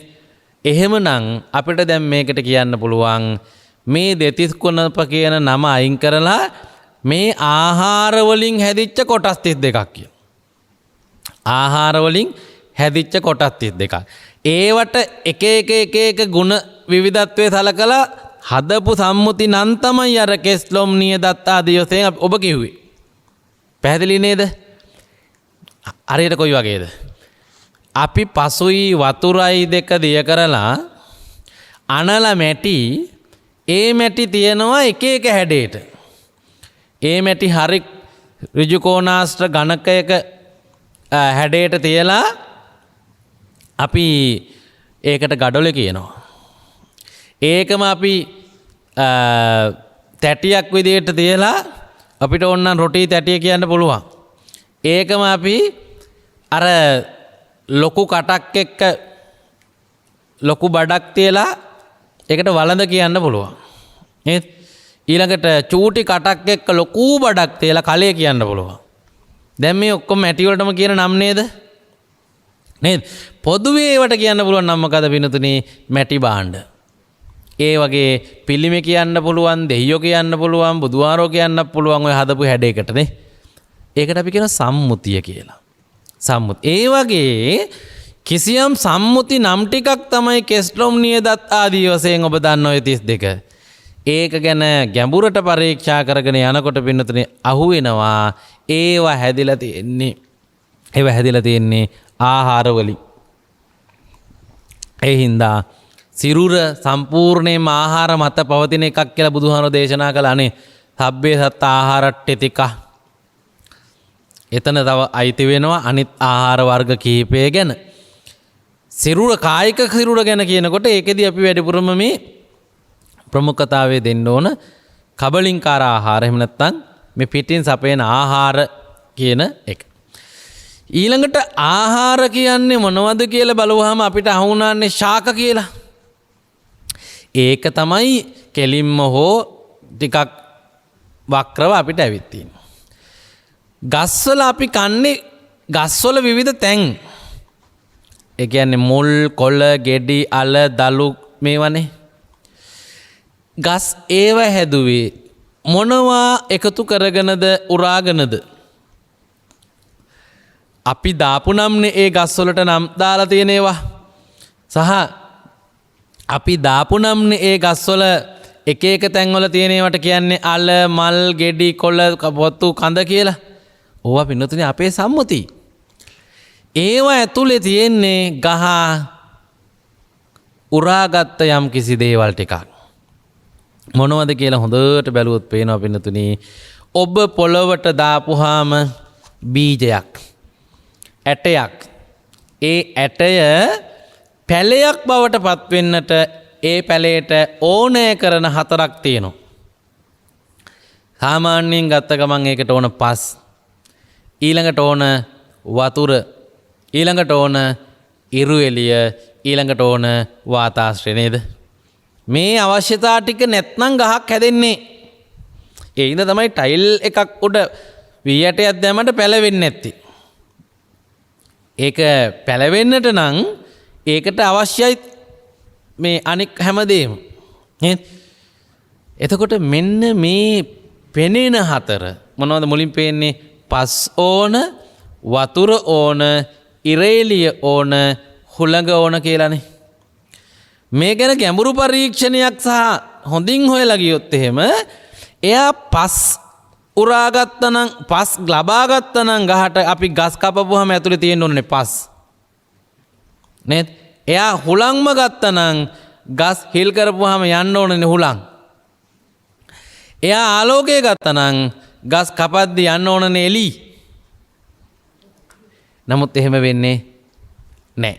එහෙම වෙන්නේ නැහැ කියනකොට අපිට මීට වඩා මේ ගැන හිතන්න වෙනවා. පින්නතුනි, හොයාන යනකොට බුදුහාමුදුරුවෝ කියපු විද්‍යාඥයෝ දැනට හොයාගත්ත අපිටත් සාමාන්‍ය ඥාණයෙන් හිතාගන්න පුළුවන් දෙයක් තමයි එයා පස් වලින් මොනවදෝ ගුණයක් උරා ගන්නවා.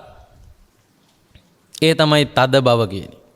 තද ගති අංශු ටිකක් පස් වලින් උරා ගන්නවා. සමහරට ඔබ ඒකට පොහොර කියන්න පුළුවන්, කණිජ කියන්න පුළුවන්. ඒ උරා ගන්න තද බව කියන එකට ධර්මයේදී කියනවා පඨවි අංශු කියලා. පඨවි අංශු කියලා. මොකේද පඨවි අංශ කියන්නේ? එතකොට තද ගතියට, තද ගතිය, තද බව කියන එකට. ඊළඟට එයා ජලයෙන් හෝ පසේම තියෙන වතුර වලින්, වතුර වෙලියෙන් වක් කරන්නම ඕනේ ගස් හැදෙන්න. පොළවේ තියෙන තෙතමනයටත් පුළුවන්. දැන් වීගෝනියක් තෙමුනොත් ඒ තෙමිච්ච එකේ තියෙන තෙතමනයටත් පුළුවන්. ඒකෙදි මොකද වෙන්නේ? තෙත බව කියන එක උරා ගන්නවා. ඒක උරා ගන්නෙම පින්නතින අර අංශු එකට අලවන්නලු. ගන්න පටවි පොළවෙන් ගන්න අංශු එකට එකට අලව ගන්න ඕනනේ, ලොකු වෙන්න මහත් වෙන්න ඔසේ යන්න. ඒකට කියනවා අපි මේ අලවන ගලවන වැඩේ කරන්න පුළුවන් ගුණය ගන්නවා කියලා. පොළවෙන් හරි මොකකින් හරි අපි ප්‍රධාන වශයෙන් ගත්තොත් වතුරෙන් ගන්න කියලා හිතුවට කමන්නේ. හැබැයි අනිත් ඒ වගේ ටික තියෙනවා. මෙන්න මේකට අපි සාමාන්‍ය සිංහලෙන් කියන්න පුළුවන් තෙතමනය කියලා. ඒකේ පාලියෙන් කියන වචනේ තමයි ආපෝ ධාතුව. ආපෝ ධාතුව. ආපෝ ධාතුව විස්තර කරනවා අටුවාවේ ආබන්ධන විබන්ධන ලක්කණං ආපෝ කියලා. ඒ කියන්නේ එක්වීම සහ වෙන්වීම කරන්න උදව් වෙන්නේ තෙතමනය. තෙතමනය වැඩි නම් එතකොටත් වෙන් වෙනවා. තෙතමනය අඩු වෙන්න අඩු වෙන්න අඩු වෙන්න එතකොටත් වෙන් වෙනවා. මේකේ ඒ දේවල් වල හැටියට අනිත් තියෙන ධාතු වර්ග හැටියට වෙන්න පුළුවන්. ඔබ දකිනවා පිටි වතුර දැම්මම ඇලෙනවා නේද? වේලුවොත් ආය කුඩු වෙලා යනවා. ඒ කියන්නේ මේ තෙතමනේ ප්‍රමාණයත් එක්ක මේ ආබන්ධන විබන්ධන ගතිය තියෙනවා. අපේ ඇඟේ පවා හැම තමයි. ඒක එන්නේ මොකෙන්ද? අර ආපෝ අංශු වලින්. ආපෝ අංශු වලින්. ඉරේලියෙන් පින්නතුනි මෙයා ලබා ගන්න බීජය ආලෝකය නෙමෙයි තාපය. උෂ්ණත්වය තමයි මෙයා ලබා ගන්නේ. ඒකට කියන්නේ තේජෝ ධාතුව. තේජෝ ධාතුව. ඊළඟට වායුවෙන් මෙයා ලබා ගන්න සියලුම වායු වර්ග නෙමෙයි. ඒ සියලුම වායු වර්ග වලට අපි කියන්නේ වාතය කියලා. ඒකෙන් මෙයා ලබා ගන්නේ ගහ හැදෙන්න ඕන වායු වර්ගය විතරයි. ඒකට අපි කියනවා හිස් තැන් ටිකක්, හිස් ඉඩ ටිකක් වායුව ලබා ගන්නවා. එතකොට සෑම ගහකම සබහදහමින් උරාගත් මෙන්න මේ වස්තු හතර තමයි තියෙන්නේ. මෙන්න මේ ධාතු හතර තමයි පින්නතුනි තියෙන්නේ. මොකද මීට අමතර මොකුත් සබහදහමේ නැහැ. සබහදහමේ තියෙන්නේ මේ හතර. ඒක අපිට පිටින් පේනකොට පස් වතුර උෂ්ණත්වයේ සොලංග කියලා පේනවා. ඒක තව ගැඹුරට යනකොට මේක ධාතු. මොනවද?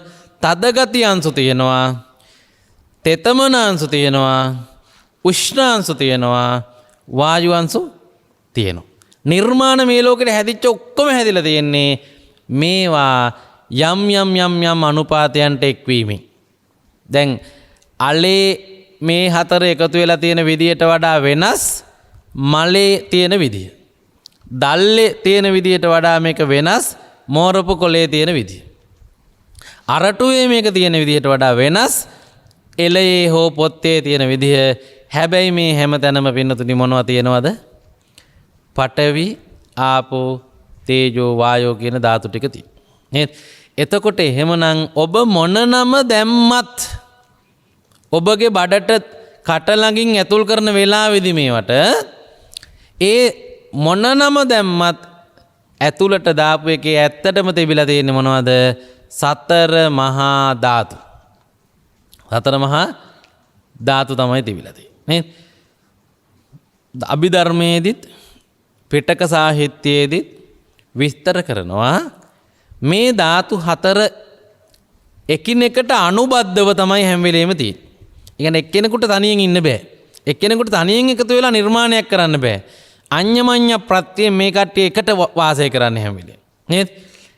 එතකොට ඒ හතර එක්ුණාම ඒ හතරේම එකතුවෙන් හැදෙනවා උපාදාය රූප හතරක්. ඒ තමයි ඒකට පාටක් හැදෙනවා. පාටක් හැදෙනවා. ඊළඟට ගඳ සුවඳක් හැදෙනවා. ඊළඟට ඒකට යම් රසයක් හැදෙනවා. ඊළඟට ඒකේ කිසියම් විදියක ගුණයක් හැදෙනවා. මෙන්න මේ හතරට කියනවා ඔබ දන්න හොඳ වචනයක්. වචන හතරක්. මොනවද? වර්ණ, ගන්ධ, රස, ඕජා. ඕජා කියලා කියන්නේ මෙතන ගුණයට. ගුණයට. අපි ඒක තව ටිකකින් ඉස්සරහට තව ටිකක් වැඩිපුර විස්තර කරගමු මේ වචනේ විතරක්. එතකොට මොකක් හරි ඔබගේ ඇඟ ඇතුළට දාන ආහාරයක් ගත්තොත් ඒකේ තියෙන්නේ මෙන්න මේ 8. මොනවද? පඨවි, ආපෝ, තේජෝ, වායෝ.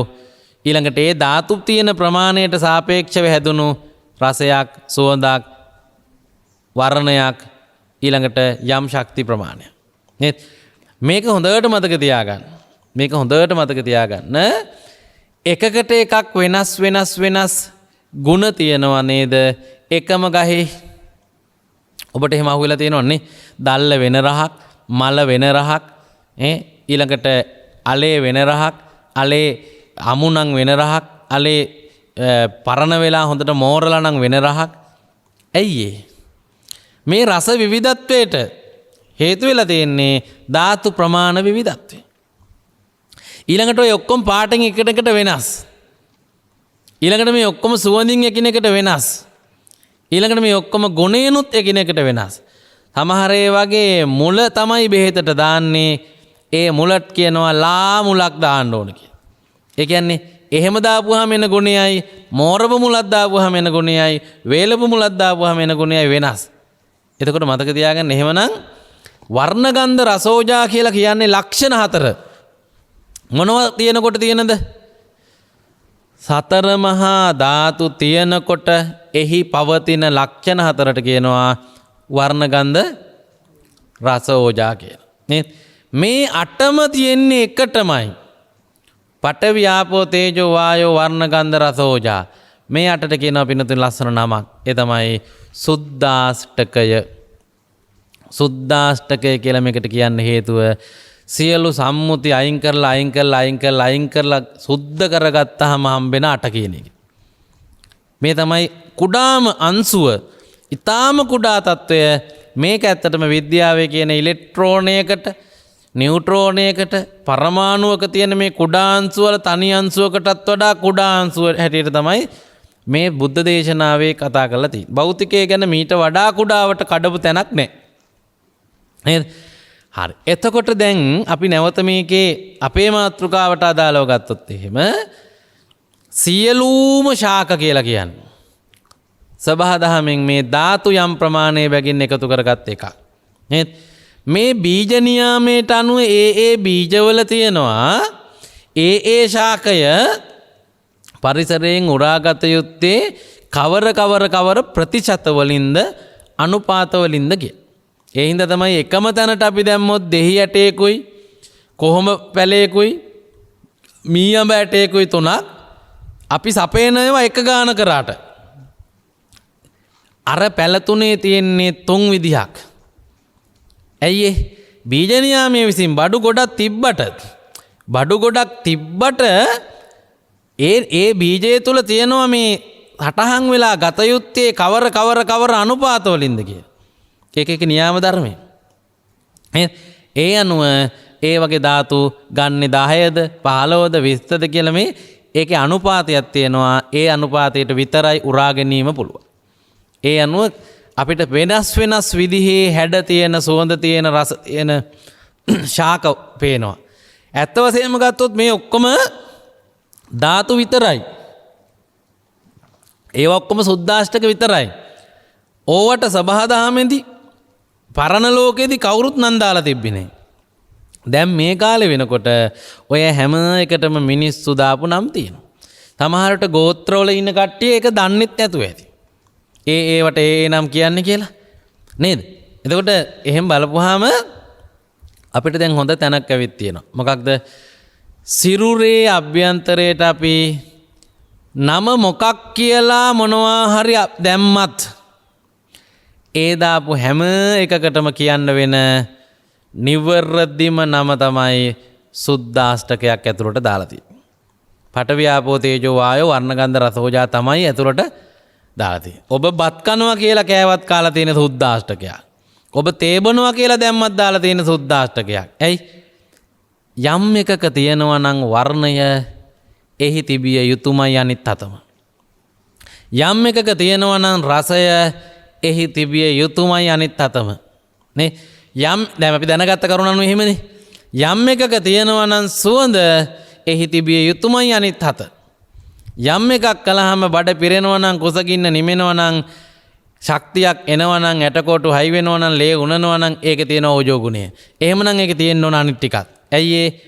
පින්වතුනි මේ අටට බෑ එකිනෙකට වෙන්ව තනියෙන් ඉන්න. මේ අට ඉන්නේ එකිනෙක උදව්වෙන්. පඨවි ධාතු කියන්නේ තද ගතිය. ඒව ඇලෙන්න තමයි ඕනේ ආපෝ ධාතුව. ඒවා කල් පවතින්න තමයි ඕනේ තේජෝ ධාතුව. ඒ වගේ තියෙන ප්‍රමාණය ලොකු පොඩි කරන්න සහ චලනීය වීම වෙන්න තමයි ඕනේ වායු ධාතුව. ඒ නිසා මේ තැන ඊටාම වැදගත්. ඇයි? ඔබ අසා තිබෙනවා සිරුර සකස් වෙලා තියෙන්නේ සතර මහා ධාතුන්ගෙන් කියලා. හැබැයි ඔබට කවදාවත් ඒක කවුද කියලා පිළිගන්න හේතුවක් හම්බෙලා නැහැ. පරීක්ෂණයක් කරේ නැති නිසා. හැබැයි පරීක්ෂණයට යොමු වුණ හුඟක් දෙනෙකුට බොහෝ ස්වාමීන් වහන්සේලා මේක කියලා දීලා ඇති.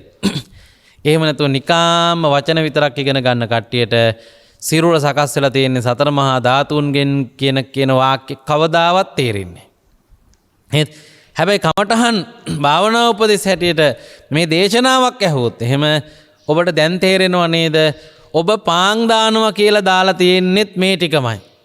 බත් දානවා කියලා දාලා තියෙන්නෙත් මේ ටිකමයි. දැන් එහෙම දැම්මම ඇඟේදී දිරනවා කියලා වෙන්නේ මොකද්ද දන්නවද? මේ එකට ගුලි වෙලා තියෙන ධාතු පුළුවන් තරම් ලිහිල් කරලා දෙන එක. ඒක තමයි ජීර්ණය වෙනවා කියන්නේ. එහෙම ජීර්ණය කරලා හැදෙනේවට කියනවා ලේ කියලා. එතකොට ලේ වල හොඳට බැලුවොත් එහෙම ඔයාලා දකින්න ඇති ලේ අරන් තියෙනවනේ. ඒකේ තියෙන පොඩි පොඩි කෑලි තියෙනවා. ඒ තමයි මේ කෑලි. එතකොට ඒවා තමයි ඇඟේ එක තැනට ලේ මගින් නහර මගින් ගමන් කරන්නේ. යනකොට ඒ කෑල්ල අපි හිතමු හෘදේවත්ව කියලා. ඒකේ අර ලේ වල තියෙන ධාතු හතරෙන් ඕන එක උරා ගන්නවා. උරාගත්තම තමයි ලේ අපිරිසුදු වෙන්නේ. මොකුත් එකතු වෙලා නෙමෙයි. ඒකේ තියෙන හොඳ ඒවා උරාගත්තම ඒක ඊට පස්සේ ඉතිරි වෙන්නේ රොඩ්ඩනේ. නරකනේ. එහෙම තමයි වෙන්නේ. ආයෙත් පිරිසුදු කරනවා කියලා කියන්නේ මොකද්ද? ආයෙත් තැනකදී මේ අලුතෙන් ගත්ත ආහාර වලින් ආව පෝෂණය මේ ලේ වලට දාන එක තමයි ඒ කරලා තියෙන්නේ. ඒ නිසා ඔබට ඊටාම පැහැදිලි මොකක්ද? සිරුරට අපි දාන්නේ සුද්දාෂ්ටක. ඒ අනුව සිරුරේ හැමතැනම බෙදෙන්නේ ධාතු සමුච්චයමයි. ඒ වගේම ඒ හින්දා ඒ තැන ඔය හිටලා තියෙන්නේ සතර මහා ධාතුත් වර්ණ ගන්ධ රස ඕජාමයි. ඒවට තමයි ඔබ ඔය කෙස්ලොම් නියදත් ආදී වශයෙන් නම් ටිකක් දාගෙන තියෙන්නේ. මේක ඔව්ද කියලා බලන්නට ධර්මයේ තියෙනවා පර්යේෂණ ක්‍රමයක්. දැන් අපි ඉස්සෙල්ලා කිව්වේ දෙතිස් කුණපයකින් තමයි හැදිලා තියෙන කියන එක බලන්න ක්‍රමයක් තියෙනවා. කොහොමද? කෑලි ගලව හිතෙන් බලන්න ඕන. ඒක තමයි අභ්‍යාසය, කමඨහන ඒක.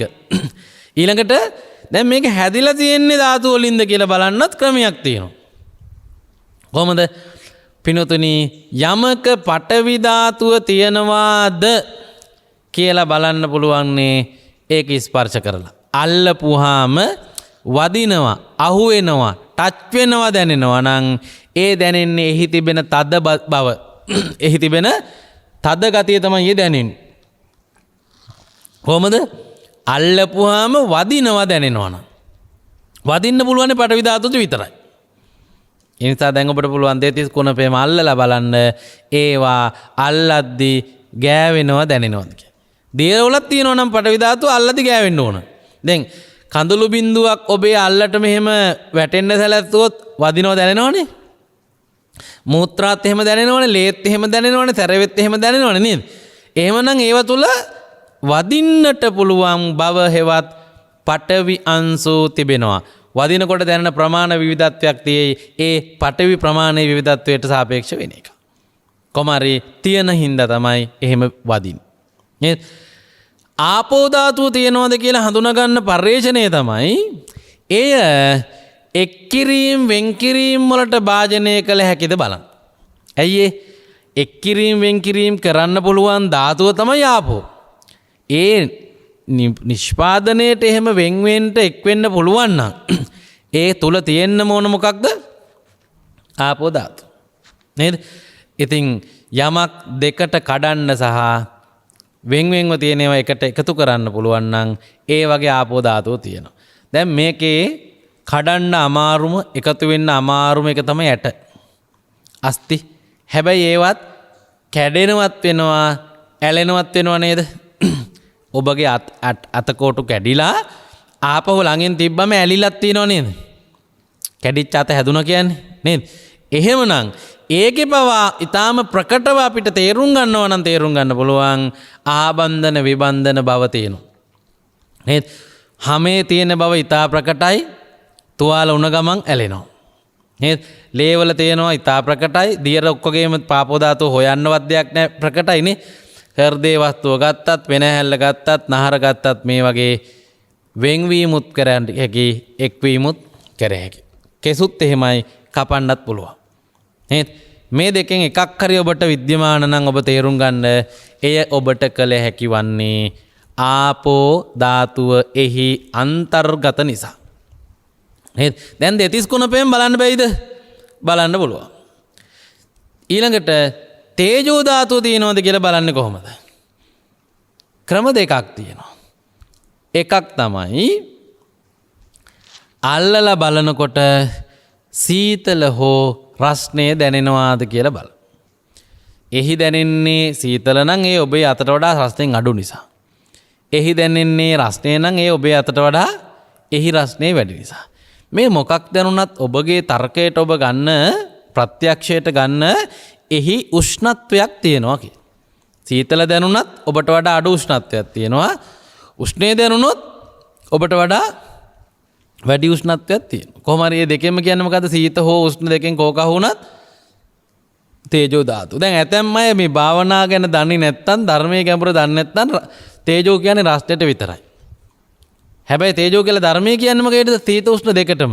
යම් උෂ්ණ ප්‍රමාණයකට, උෂ්ණ ධාතු ප්‍රමාණයකට තමයි තේජෝ කියන්නේ. උෂ්ණ ධාතු ප්‍රමාණය අඩු නම් සීතලයි, ඒවා වැඩි නම් රස්නේ. හුඟක් වැඩි නම් ගින්දරම වෙනවා. නේද? එතකොට ඒ නිසා ඔන්න ඒකත් බලන්න පුළුවන්. අනිත් ක්‍රමේ තමයි රත් වීම සහ සීත වීම වලට ලක් වෙනවද බලන්න. ඔබගේ ඒකත් අන්තිමේට බලන්න වෙන්නේ රත් කරලා හෝ සීතල කරලා ආයෙත් අල්ලලා තමයි. නේද? රත් වීම සහ සීතල වීම වලට ලක් වෙනවා නම් ඔබ දන්න ඕනම බඩුවක් ඒක තුල තියෙනවා තේජෝ අංශු. ඒ කියන්නේ පිජ් එකේ දාපුවාම සීතල වෙන ඕනම එකක තියෙනවාමයි තේජෝ අංශු. ලිපේ දැබ්බම රත් වෙන ඕනම එකක තියෙනවාමයි මොනවද? තේජෝ අංශු. ඒ කියන්නේ අපි තේජෝ සපයපුවාම ඒකෙන් ඒවා ගන්න පුළුවන් නම් ඒක ඇතුලේ දැනටමත් එයාලා ඉන්නවා. ඒ නිසා ඔන්න ධාතු තුනක් අපි දැන් කතා කළා මොනවද? පඨවි. පඨවි කියන්නේ මොකේදද? තද ගතියට. කොහොමද හොයන්නේ? අල්ලපුවාම අහු වෙනවද බලලා. ඊළඟට කිව්වා ආපෝ ධාතුව. ආපෝ ධාතුව කියන්නේ මොකක්ද? ආබන්ධන විබන්ධනය ඇති කරන ගුණයට. ඒකට නිකන් තෙතමනේ වගේ කිව්වට කමන්නේ. හැබැයි මේකට පොත්වල තියෙනවා පරිවර්තන දෝෂයක්. මේ ඇලෙන වැగిරෙන ගතිය කියලා. ඇලෙන කතාව නම් හරි. වැగిරෙන කතාව වැරදි. එහෙම වෙන්නේ දියර විතරයි. දියර නොවන බඩු එහෙම වැగిරෙන්නේ නැහනේ. දැන් මේ කෝප්පේ වැగిරෙන්නේ නැහනේ. නේද? ආබන්ධන විබන්ධන කියන එකේ විබන්ධන කියන එකට දාපු වචනයක් විදිහට තමයි ඔය වැగిරෙන එක දාලා තියෙන්නේ. ඒක එන්න ඕනේ ඇලෙන වෙන්වෙන ගතිය තිබේ නම් ආපෝ කියලා. එහෙම වරදින්න පුළුවන් පොත්වල පරිවර්තනවලදී නේද? ඉතින් වැරදිච්ච එක දිගටම පාලිය බැලුවේ නැති වුණොත් වරදිනවා. පාලියේ තියෙන මේක ආබන්ධන විබන්ධන ලක්ෂණ ආපෝ කියලා. ආබන්ධන කියන්නේ එකතු වීම, විබන්ධනය කියන්නේ වෙන්වීම. නේද? වැగిරෙනවා කියන්නේ නිකන් වෙන එකක්. ඒ නිසා සමහරට එකල සිංහලයේදී ඒ වැగిරෙනවා කිව්වේ වෙන් වෙනවටත් දන්නේ නැහැ. නමුත් අද අපි භාවිතා කරනකොට අර්ථ අපිට ආපු විදිහක් තියෙනවනේ තේරෙන විදිහක් නේ. එතකොට නිකන් අර ගලා යන ඔන වගේ ගතියක් තමයි වැగిරෙනවා කිව්වහම දැනෙන්නේ. මේකට වඩාත් නිවැරදි ආබන්ධන විබන්ධන ගුණය නැත්තම් එක්වීම වෙන්වීම කියන එක තියෙනවද කියලා බලන එක. ඒක තියෙනවද බලන්න නම් භාණ්ඩය තුලින් එවැනි ගුණයක් හොයන්න බලන්න. ඒ කියන්නේ අපිට පේනව නේද? හැම කපන්න පුළුවන්. ඇට කැඩෙනවා. කෙස් කැපෙනවා. ලේ බින්දු බින්දු හලන්න පුළුවන්. සෙම එහෙම වෙනවා. කබ එහෙම වෙනවා. ඔක්කොගෙම මේ තියෙනව නේද? ලොකු එකෙන් කෑලි වෙන්වීම. අන්නේ වෙන්වීමට කියන්නේ විබන්ධනය. ඒව ඔක්කොම එක්වීමත් පුළුවන්. ඒ වැඩේ කරන ධාතුවට කියන්නේ මොකද්ද? ආපෝ ධාතුව. තේජෝ ධාතුව කියන්නේ මොකේටද? උෂ්ණත්වයට. තියෙනවද කියලා කොහොමද හොයන්න පුළුවන්නේ? ඔබට උපකරණ නැහැනේ භාවනා කරන වෙලාවේ උෂ්ණත්වමානක අර එක එක අල්ලන මේ හීට් එක බලන මැෂින්. ඊට වඩා ඉතාම හොඳ ක්‍රමය තමයි ස්පර්ශයේදී ඔබ හොඳින් කල්පනා කරපුවාම සීතල හෝ උෂ්ණ කියන දෙකෙන් එකක් දැනෙනවද බලන්න. ඒ දෙකෙන් මොකක් දැනුණත් ඔබගේ තීන්දුවට එන්න මොකද්ද? එහි තිබෙනවා යම් තේජෝ අංශු ප්‍රමාණයක් කියලා. ඊළඟට වායෝ ධාතුව කියලා කියන්නේ මොකක්ද? දැන් වායෝ කියන එකට වචන මේ තේරුම් අර්ථ කීපයක් තියෙනවා. දැන් මේ වාතයටත් සමහරු වායෝ කියනවා. මේ මොකුත් නැති හිස් අවකාශය කියන එකටත් සමහරු වායුව කියනවා. නේද? ධර්මයේ කියන වායුව ওই දෙකටම නෙමෙයි කියන්නේ. අර හිස් අවකාශයට කියන්නේ අවකාශ ධාතුව කියලා. මොකුත් ධාතු නැති එක. ඒක එතකොට වායෝ ධාතුවක් නැහැ. මොකුත් ධාතු නැති එකට තමයි ආකාශ ධාතුව නැත්නම් අවකාශ ධාතුව කියලා කියන්නේ. හිස් තැනට. විද්‍යාව කියනවා මෙවැනි තැනක් රික්තකයක් කියලා. මොකුත් නැති තැනක් තියෙන්න පුළුවන්. ධර්මයේ කියන්නේ එවැනි තැනක ධාතු තියෙනකොට තමයි නිර්මාණ කියන්නේ. එතන ඒක නැත්තම් තියෙන්නේ හිස් තැනක් කියලා. හරි? එතකොට මේ වායුගෝලයේ තියෙන ඔක්කොම දූවිලි තියෙනවා, ජල වාෂ්ප තියෙනවා, වායු වර්ග ගොඩාක් තියෙනවා. නේද? ඕකේ වදින්න පුළුවන් ගතිය තියෙන නිසායි ගස් පෙරලෙන්නේ, බිල්ඩින් කැඩෙන්නේ නේද? ඒ කියන්නේ පටවි ධාතුත් තියෙනවා. ඒකේ අපිට වායුවෙන් වායුවක් ගන්න පුළුවන් මල්ලකට. මෙහෙම අතට ගුලි කරලත් ගන්න පුළුවන්. නේද? දැන් සුවඳ තියෙන ගඳ තියෙන තැනක අපි එහෙම කරලා ගිහින් වෙන තැනකට ගිහින් අරලා බැලුවොත් එතකොට එනවා ඒක. ඒ නිසා මේ වායු ගෝලයටත් නෙමෙයි මේ ධර්මයේ වායුව කිව්වේ. වායෝ ධාතුව කිව්වේ. මොකක්ද දන්නවද? අර පඨවි ආපෝ තේජෝ කියන ධාතු අතර තියෙනවා චූටි හිස් තැන් ටික. ඒ හිස් තැන් උරාගත් එළියෙන් තමයි අන්නේ හිස් ඉඩට තමයි කිව්වේ මොකක්ද? වායෝ ධාතුව කියලා. එතකොට වායෝ ධාතුව යම් කිසි එකක තියනවද බලන්න තියෙන්නේ ඒක ඇතුලේ හිස් තැන් තියනවද බැලීමෙන්. නේද? හිස් තැන් තියනවාද කියලා බලන්න හඳුනා ගන්න අභ්‍යාස නැත්තම් අවස්ථා කීපයක් තියෙනවා. හිස්තැන් බහුල නම් දැන් ඔය ඇටමාලයක් වාගේ එකක හිස්තැන් වැඩි ඉන්නේ මාලේ ඇට අතර ඒව පින්නතුනි නැමෙනවා. ඕන තැනකින් නැමෙනවා. මේව ඕන තැනකින් නමන්න පුළුවන්. අංශු අතර හිස්තැන් බහුල නම් ඒ භාණ්ඩය නම්‍යශීලී. යමක් නැමෙනවද බලලා ඔබට පුළුවන් හඳුනා ගන්න එකේ ඇතුලේ වායු ධාතුව ගැන යම් අදහසක් එන්න. නේද? සමහර ඒවා නැමෙන්නේ නැති වුණාට ඔබ පුහාම එබෙනවා. මේ එබෙන්නේ ඇයි? ඇතුළට යන්න ඉඩ තිබුණු නිසා. අපි එළියෙන් තල්ලු කරාදී ඇතුළට යන්න ඉඩ තිබුණම දැන් පාන් ගෙඩියක්, බනිස් ගෙඩියක් මේ වගේ එකක් දැන් අපි හැම ගත්තාම මෙහෙම ඔබ පුහාම ඇතුළට බහිනවා. ඇයි දැන් ඕක නැති වෙනවා කියනවා නේද මැරුණම ටිකක් ගල් වෙනවා වගේ නේද? ඇයි හුස්ම ගැනීම නතර වුණාම ඇතුලේ වායු ප්‍රතිශතය අඩුයි. එතකොට මේකේ ඒ ගතිය අඩු වෙලා යනවා. නේද? එතකොට වායුව නැත්තටම නැති වෙන්නේ නැහැ. එළියෙන් ගන්න වායු ප්‍රමාණය අඩු වීම නිසා ඒක ඒ ඔය ගුණේ නැති වෙනවා. එතකොට ඒකෙත් තියෙන වායු ධාතුව බලන්න තව පියවරකට යනවා. දැන් එකක් නැමෙනවද බලනවා ඊළඟට එබෙනවද බලනවා. එහෙමත් නැති සමහර ඒවා තියෙනවා. ඒව ඇතුලේ තියෙන හිස්තන බලා ගන්න පුළුවන්නේ තැලෙනවද කියලා බලලා. අපි හිතමු ලෑල්ලක් කියලා. ලෑල්ල නැමෙන්නෙත් නැහැ. මෙහෙම අල්ලුවට එබෙන්නෙත් නැහැ. හැබැයි මිටියකින් ගැහුවොත් ඒ චුට්ටක් බහිනවා. ඒකට මොකක් හරි ලොකු හයියකින් ගැහුවොත් පොඩ්ඩක් ඇතුලට බහිනවා. මේ ටයිල් එකත් එහෙමයි. මිටියකින් ගැහුවොත් ඒ තැන චුට්ටක් බහිනවා. නේ? අර යකඩෙටත් එහෙමයි, තහඩුවටත් එහෙමයි. මේ බිත්තියට ගැහුවොත් කපරාදුවට එහෙම චුට්ටක් ඇතුලට බහිනවා නේ. ඇයි අර මෙටල් කෑලි, වැලි, පස්, සිමෙන්ති අතර ඇතුලට බහින්න පුළුවන් පොඩි හිස්තැන් ටිකක් හරි තිබුණොත් ඒක ඇතුලට බහිනවා. නේද? ඒ නිසා යකඩක පවා ඔබට එහි ඇතුලේ තිබෙන අංශු බලන්න පුළුවන්. යකඩට තලපුවම් මදක් එබෙනවා නම් ඒකේ මොනවද තියෙනවද? වායෝ ධාතුව තියෙනවා. ඔය තුනම නොවීති වායෝ ධාතුව තියෙන්න පුළුවන් තැන් තියෙනවා. ඒ කියන්නේ වායෝ ධාතුව ඉතාම අඩු නම් ඒ වගේ තැනක පින්නතුනි අපි යමක් ඇතුළත් කරනකොට ඒකට ඇතුළට බහින්න පුළුවන් බව ඒ භාණ්ඩ තුල තියෙනවා. දැන් අපි හිතමු ගල් වෙච්ච අතක අපිට පුළුවන් කූරක් ඇතුළට මේ ඉන්ජෙක්ෂන් එකක් වගේ එකක් ඇතුළට යවන්න. නේද? වතුර කෝප් එකට පෑනක් වගේ එකක් දැම්මොත් ඔන්න ඇතුළට බහිනවා. දැන් වතුර කියන්නේ මේ H2O නේ නේද? වායු වර්ග දෙකක්. හැබැයි අපිට පේන්නේ දියරයක්. දියරය ඇතුලේ අපිට පේන්නේ නැහැ හුලං. දියරය ඇතුලේ උනට හුලං තියෙනවා. හුලං තියෙනවද බලන්න තියෙන්නේ. යමක් ඇතුළට දාපුවාම ඇතුළට කිඳා බහිනවද බලන්න. එහෙම ඕනම එකක තියෙනවා මොකද්ද? වායෝ අංශු යම් ප්‍රමාණයක්. නේද? දැන් මේ විදිහට ගත්තොත් ඔන්න හරිම ලේසියෙන් හැම ශරීර කොටසකම ධාතු හතරම හඳුනා ගන්න පුළුවන්. ධාතු හතරම හඳුනා ගන්න පුළුවන් මොනවද? පඨවි හඳුනාගන්නේ කොහොමද?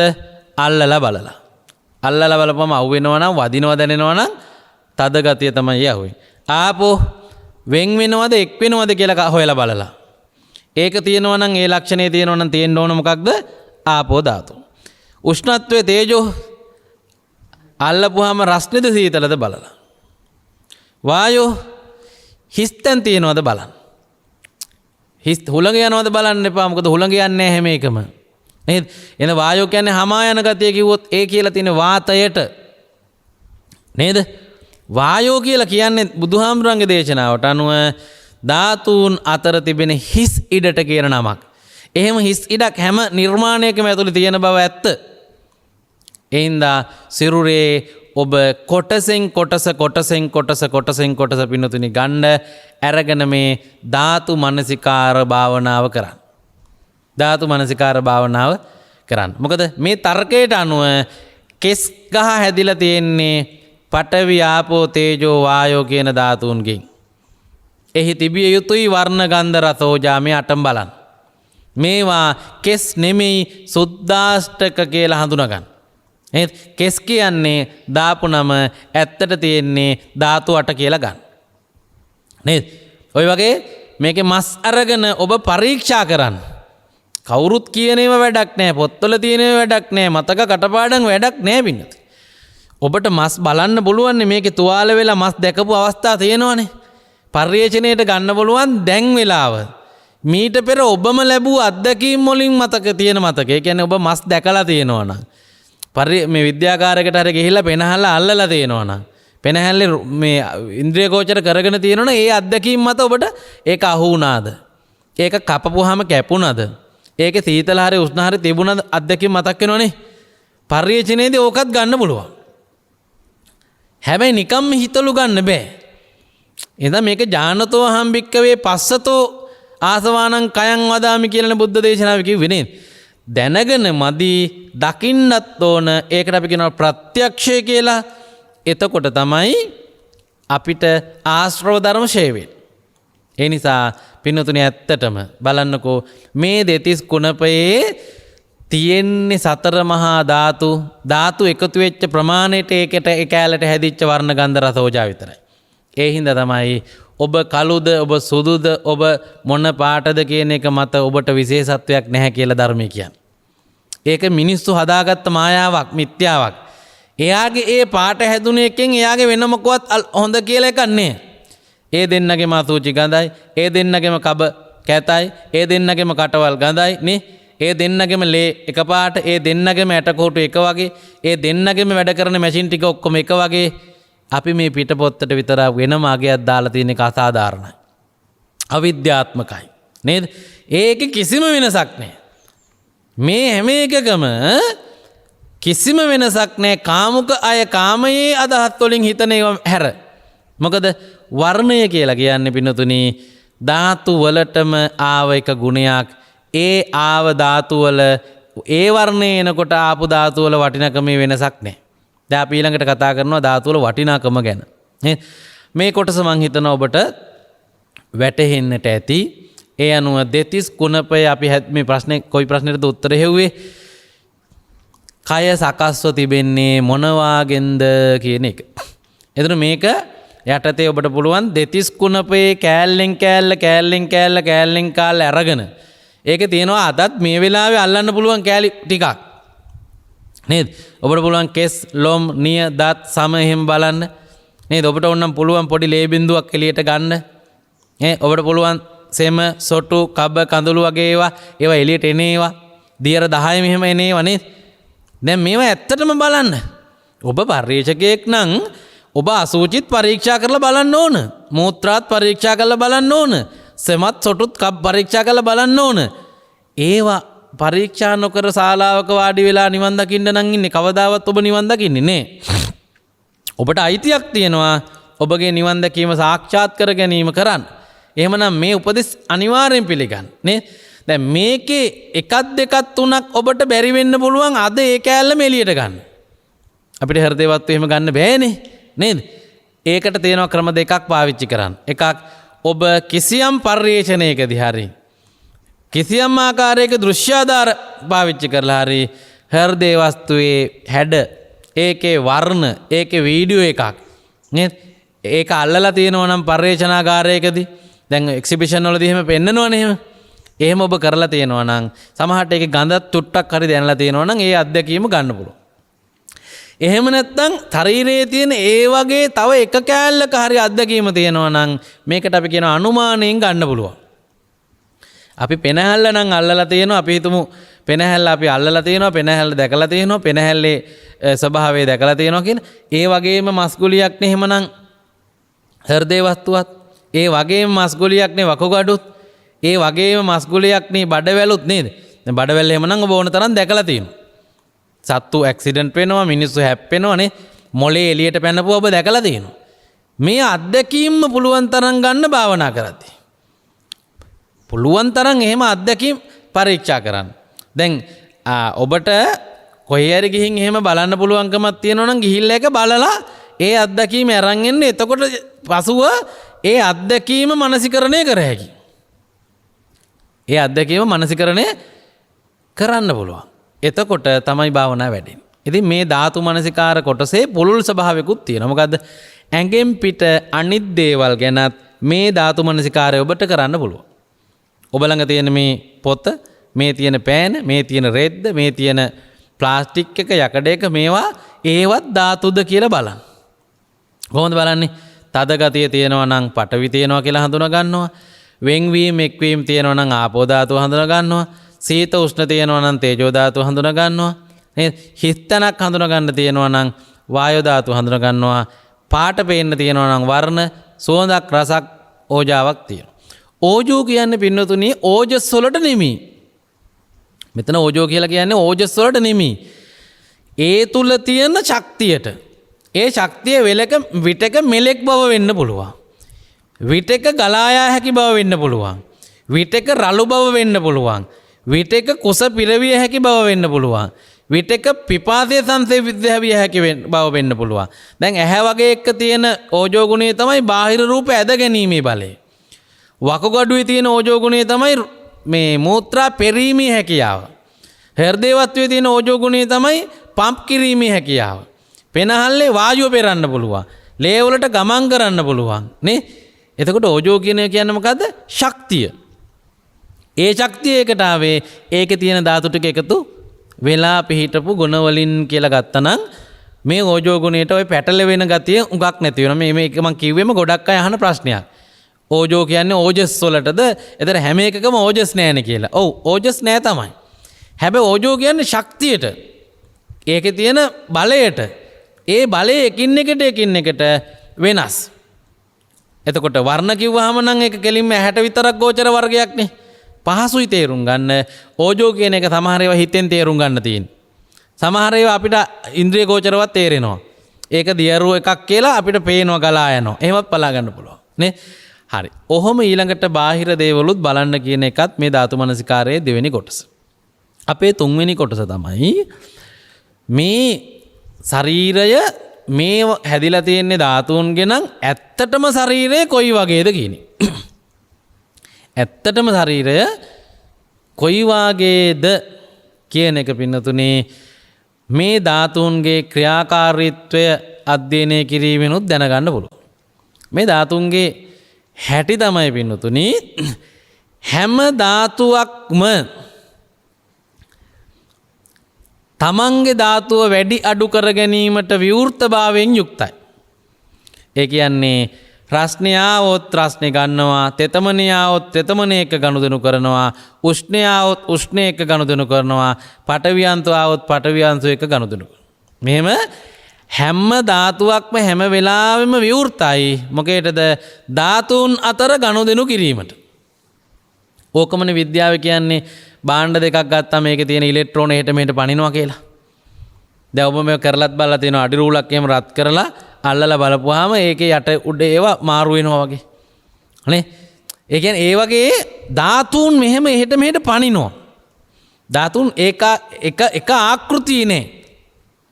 හැම වෙලේම ධාතු එහෙට මෙහෙට එසේ වෙනස් වෙමින් තමයි තියෙන්නේ. නේද? අන්නේ ක්‍රියාවලියට කියනවා රුප්පණය කියලා. ඔය වචනේ මතක තියාගන්න. මොකද්ද මේ ක්‍රියාවලියට කියන්නේ? රුප්පණය කියලා. ඒකේ තියෙන ධාතු වල ධාතු ප්‍රමාණය තව එකක් සමග මාරු වීම නිසා මේ තිබුණු භාණ්ඩයේ තියෙන ධාතු ප්‍රමාණ වෙනස් වීම කියන එකට අපි කියනවා මොකද්ද? රුප්පණය කියලා. රුප්පණේ වෙනකොට සිද්ධ වෙන්නේ මොකද්ද දන්නවද? ධාතු වෙනස් වෙන එක. ඒකේ අපි හිතමු පඨවි ධාතු 75ක් තිබ්බේ කොන 20ක් වුණා. ඒකේ තිබිච්ච තේජෝ ධාතු ඔන්න වැඩි වුණා. ඒකේ තිබුච්ච ආපෝ ධාතු ඔන්න ඉජස් වුණා වැඩි වුණා. මෙන්න මෙම ඒ එකතු කරගත්ත හෝ එළියට දුන්න ධාතු නිසා මේකේ ධාතු ප්‍රමාණය වැඩි අඩු වෙනකොට ඊළඟට වෙච්ච එක මොකද්ද දන්නවද? ඒ ධාතු ඉස්සල්ලා තිබිච්ච ප්‍රමාණයට හැදිලා තිබිච්ච වර්ණ ගන්ධ රස ඕජා දැන් තියෙන ධාතු ප්‍රමාණයට ගැලපෙන විදිහට වෙනස් වෙලා තියෙනවා. දැන් ඔබ දිරනවා, ඉදෙනවා, පරණ වෙනවා කියා කියන්නේ මොකේද? මේ ධාතුන් වෙනස් වීමට ඔබ දාපු නම්. හරිනම් ඔබ ඔක්කොම තේරුම් ගන්න ඕනේ වෙනස් වෙනවා කියලා නේද? හරිනම් ඔය ඔක්කොම අවස්ථා තේරුම් ගන්න ඕනේ මොකද්ද? ධාතුන් වෙනස් වෙනවා, අනිත්‍යතාවය කියන වචන නේද තේරුම් ගන්න ඕනේ. හැබැයි සම්මුතිය ඔය හැම තත්වයකටම අලුත් සම්මුති වචනයක් හදලා නිසා අපිට අනිත්‍යතාවය කියන වචනේ ගෝචර නැහැ. වචනේ දන්නවා වුණාට අත්දැකීම ගෝචර වෙන්න මේ අපේ මොළුවේ තියෙන සංඥා අවිද්‍යාව ඉඩ දෙන්නේ නැහැ. ඔබ අද ඉඳලා මේක බලන්න. මොකක්ද? මේ සිරුරට මහන්සි කියන්නේ මොකද්ද? බඩගිනි කියන්නේ මොකද්ද? වේලිලා කියන්නේ මොකද්ද? තෙතමනේ ආව කියලා කියන්නේ මොකද්ද? මූත්‍රා අවශ්‍යතාවයක් ආව කියලා මොකද්ද? දාඩියයි කියලා කියන්නේ මොකද්ද? ඇඟ රිදෙනවා කියන්නේ මොකද්ද? මේ ඔක්කොම මොනවද? ධාතුන්ගේ විපරිණාමය. ඇඟේ කෑලි වලට බෑ පින්නතුනි වෙනස් නොවි ඉන්න. ඇයි? එකක් ආහාරජව ඇඟට බඩට දාපු දේවල් ඇඟ තුල හැම වෙලේම බෙදෙමින් තියෙනවා. එකපාරක් කෑවම දවස් 7ක් විතර යනකම් බෙදන්න පුළුවන්. ඒකේ තියෙනවා එහෙම එකක් නේ. ඊළඟට චිත්තජව සතර මහා ධාතු මේ ඇඟට හම්බෙනවලු. කර්මජව සතර මහා ධාතු මේ ඇඟට හම්බෙනවලු. එතකොට නිකන් හිතලා බලන්නකෝ සතර මහා ධාතු ඕගාල මේකට හම්බෙනකොට මේකේ ධාතුන්ගෙන් හටගත්ත ධාතුන්ට කිසිම දෙයක් කරන්න බැරුව එයාලා ධාතු ලැබුණොත් වෙනස් වෙන න්‍යායෙ ඉන්නකොට මේක අනිවාර්යයෙන්ම වෙනස් වෙනවා කියන ලක්ෂණයෙන් යුක්තයි නේද? අන්න ඒ නිසා කියන්නේ ශරීරය හැම වෙලේම අනිත්‍යතාවයෙන් යුක්තයි කියලා. මම මේක ටික ටික කියන්න හේතුව මේක මම ගොඩක් නොකිය යුතු එකක් නිසා. ඔබ පරීක්ෂා කිරීමෙන් ඊටාම බහුලව මේක හොයාගන්න ඕන. ඊළඟට පින්නතුනි මේ සෑම කොටසක්ම සකස් වෙලා තියෙන ධාතු වල එක ධාතුවක අගය බිඳුවයිලු. ඒ කියන්නේ පඨවි එක් අංශයක අගය බිඳුවයි. ආපෝත් එක් අංශයක අගය බිඳුවයි. තේජෝත් එක් අංශයක අගය බිඳුවයි. වායෝත් එක් අංශයක අගය බිඳුවයි. එතකොට මේ කෙස් හැදිලා තියෙන්නේ ඒ බිඳුවේ අංශු කීය හරි එකතු වෙලා. එකතු වෙලා තියෙන හතරම අංශු වර්ග බිඳුව ඒවා. ඒ කියන්නේ බිඳුව ඒවා 20කුයි බිඳුව ඒවා 50කුයි බිඳුව ඒවා 30කුයි බිඳුව ඒවා 10කුයි එකතු කරාම බිඳු අගය කීයද? බිඳුවමයි. අපි හිතමු මේ ප්‍රමාණය වෙනස් වෙනවා. අර ඉස්සෙල්ලා 20ක් තිබ්බ බිඳුවකට දැන් 100ක් මේ තියෙනවා. තව එකක 50ක් තියෙනවා. තව එකක 30ක් තියෙනවා. ඒ ඔක්කොමත් හැබැයි කීයක්වත් වටින්නේ නැති අංශු. මුළු වගේ කීයද? බිඳුවයි. ඒ හින්දා තමයි බුදුහාරෝ කියන්නේ ධාතුන්ගෙන් හැදිච්ච ඒ වගේ අගය බිඳුවයි කියලා. ඔබ අහලා තියෙනවනේ ධාතු මත්තකෝ නිස්සත්තෝ නිජ්ජීවෝ අග තියෙනවා ශුන්‍යෝ කියලා එක. ඒ නිසා මේ ශරීරයේ දෙතිස් කුණපයම පින්නතුනි අගයෙන් බිඳුවේ ඒවා. එකක්වත් හදවතවත් පෙනාලුවත් මොලේවත් ලේවත් තැරවත් අනිකකට වඩා අගයෙන් වැඩි අඩුනේ. ඒවා අපේ මිත්‍යා මවාගත්තුවා.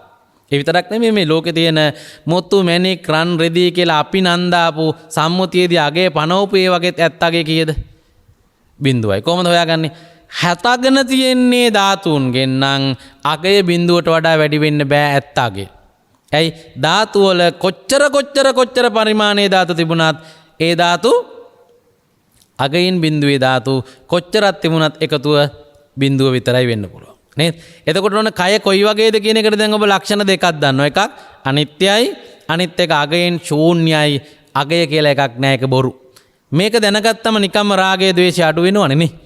ඊළඟට මේකේ නිකම්ම ඔබ තව හොයලා බැලුවොත් එහෙම මේ හැම කෑල්ලම වෙනම අරගෙන සුවඳ බැලුවොත්, මේ හැම කෑල්ලම වෙනම අරගෙන රස බැලුවොත්, මේ හැම කෑල්ලම වෙනම අරගෙන ඉඹලා බැලුවොත් ඔයාලට තේරෙනවා ඒවා පිළිකුල්. කෙසුත් එහෙමයි. ඇඟේ තියෙද්දි නෙමෙයි ඇඟෙන් ගලවලා වෙනම නිකන් අරන් බලන්න. ඔය එක කෑල්ලක්වත් ඔබට දිවේ ගාව ගන්න බෑ. එක කෑල්ලකවත් සුවඳ බලන්න බෑ. නේ? ඒ කියන්නේ මේ ලේත් එහෙමයි, නහර, සෙම, සොටු, කබ, කඳුළු මේ ඔක්කොම එහෙමයි. මේක මතක තියාගන්න. ඒ කියන්නේ මුළු ශරීරයම පටික්කුලයි, මුළු ශරීරයම අසුබයි, මුළු ශරීරයම ඊතරම් හොඳ ඒවා නෙමෙයි. මුළු දෙතිස් කුණපේම ගත්තම දැන් සුදු කෙනෙක්ගෙත්, තරුණ කෙනෙක්ගෙත්, ළමයෙක්ගෙත්, පිරිමියෙක්ගෙත්, ගැහණියෙක්ගෙත් කියලා වෙනසක් තියෙනවද මේකේ? නෑ, ඒ ඔක්කොම පිළිකුල්. ඒ ඔක්කොම ධාතු සමුච්ච. ඒ ඔක්කොම නිකන් අගේන් ශූන්‍ය ඒවා.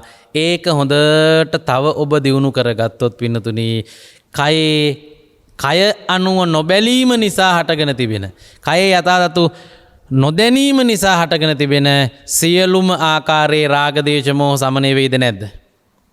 සමනය වෙනවා. ඒ නිසා මතක තියාගන්න අපේ අවසාන තත්ත්වයේ නිගමනය තමයි සිරුරේ අනිත්‍ය දුක්ඛ අනාත්ම අසාර අසුභ පටික්කුල ස්වභාවය, ධාතු ස්වභාවය ගැන යමෙක් හරියට දන්නවා නම් මේ සිරුරේ සිදුවෙන සියලු දේ එයාට සාමාන්‍යයි. එයාට ලෙඩ හැදෙනවා කියන එකේදී දුක නැහැ. එයාට අඳුරු වෙනවා කියන එකේදී දුක නැහැ. එයාට ජරා ජීර්ණ වෙනවා කියන එකේදී දුක නැහැ. එයාට පරණ වෙනවා කියන එකේදී පින්නතුනි දුක දැනෙන්නේ නැහැ. ඒ නිසා අන්න ඒ දුක නොදැනෙන තත්වයට මේ සිරුර වෙන යථාර්ථ සංඥාවන් පහළවීම පිණිස කයෙහි මේ ඉගැන්වූ කර්මස්ථාන කිහිපය ඔබ වඩන්න. එකක් සිරුර කොටස් වශයෙන් හඳුනා ගැනීම. දෙක ඒක සකස් වෙලා තිබෙන්නේ මොනවාද කියන තොරතුරු පරීක්ෂා කරන කමඨහන ධාතු මනසිකාරය. ඊළඟට ඒ කොයි වගේද කියලා බලමින් මේකේ අධ්‍යයනය ඇතුළට පිවිසෙන අධ්‍යයනය කිරීම. මේ ටික කිරීම තුලින් ඔබට සිරුර පිළිබඳ යථාර්ථය දැනගන්න. අපි තව ක්‍රමයක් ඔබට යෝජනා කරනවා අවසාන වශයෙන්. එක කොටසක් අරගෙන එකවර මේ හතරම බලන්නත් පුළුවන්. කොහොමද? ඒ කොටසට සම්මුතියෙන් කියන්නේ මොකද්ද? ඒකේ ඇත්තටම තියෙන්නේ මොනවද? ඒ අනුව ඒකේ පරමාර්ථ නම මොකද්ද? ඒක අනිත්‍යද නැද්ද? නේද? යමක් අනිත්‍යද බලන්න පුළුවන්. මස් වලට වතුර දාලා තිබ්බොත් මොකද වෙන්නේ කියලා හිතලා. මස් රත් කරොත් මොකද වෙන්නේ කියලා හිතලා. මස් වලට පස් දාලා තිබ්බොත් මොකද වෙන්නේ කියලා හිතලා. මස් හුලං වැදෙන්න තිබ්බොත් මොකද වෙන්නේ කියලා හිතපුවාම අනිත්‍ය ප්‍රැක්ටිකල්. ප්‍රායෝගිකයි නේද? එහෙම ප්‍රායෝගිකව ඔබ මේ පරීක්ෂණ එකක් අරගෙන ඒක ගැන බලන්න තියෙන ඔක්කොම බලන්න. නේද? මේ සියල්ල සිදු වෙන්නේ ධාතු ලැබෙන විදිහට සාපේක්ෂව නිසා අපි කියනවා ඒක හේතුඵල ධර්මතාවයෙන් යුක්තයි. අපිට බෑ මේ එකක්වත් අපිට ඕන විදිහට වෙනස් වෙන්න. කෑවම ඇඟ වෙනස් වෙන්නේ දිරන්නේ ඇඟට ඕන විදිහකට. නේ? හිතුවම ඒකට අනුව ධාතු ලැබුණම ඒකට අනුව එහෙම වෙනස් වෙමින් පවතින නිසා මේ සිරුරේ එකම තත්වයක්වත් මගේ නෙමෙයි කියලා කියනවා. ඒ කියන්නේ ඔබ හිතුවොත් එහෙම මේ 32ේම තියෙන ඔබ අකමැති ලක්ෂණ. විශේෂයෙන් එළියට එන ටිකේ තියෙනවනේ කබ කඳුළු සෙමසොටු මේ වගේ. එකක්වත් පුළුවන් ද ඔබට ඕන ගුණය හදන්න. ඒ වෙනුවෙන් මොන හරි කාපුවාම සුවඳ වෙනවද ඒවා? ඒත් නෑ. ඒ නිසා අනිත්‍ය බව, අනාත්ම බව, දුක්ඛ බව, අසාර අසුභ පටික්කුල බව මේක දකින්න. එතකොට ඔබ සෝතාපන්න භාවයට පත් වෙන තත්වයට පත් වෙයි. ඒ සඳහාම අද මේ කායානුපස්සනා දේශනාව හේතු වාසනා වෙත්වා කියන අදහසින් දේශනාව නිමා කරනවා. මිනුවන්ගොඩ පදිංචි සාන්ත ජයසූරිය මහත්මයා, හර්බර්ට් ජයතිලක මහත්මයා ඇතුළු පවුලේ සැමට නිදුක් නිරෝගී සම්පත්ති චිරජීවනයේ සැලසේවා. උතුම් නිවනින් සැනසෙන්නට මේ පින පාරමී ධර්මයක්ම වෙත්වා කියලා ප්‍රාර්ථනා. බණ අහපු සියලු දෙනාට උතුම් නිවන් පිණිසම මේ පින් හේතු වාසනා වේවා. ආකාසට්ටා ච බුම්මට්ටා දේවා නාග මහිද්దికා පුඤ්ඤන්තං අනුමෝදිත්වා චිරන් රක්칸තු ශාසනං චිරන් රක්칸තු දේශනං චිරන් රක්칸තු මං පරං. මෝහක්ඛයෝ නිබ්බානං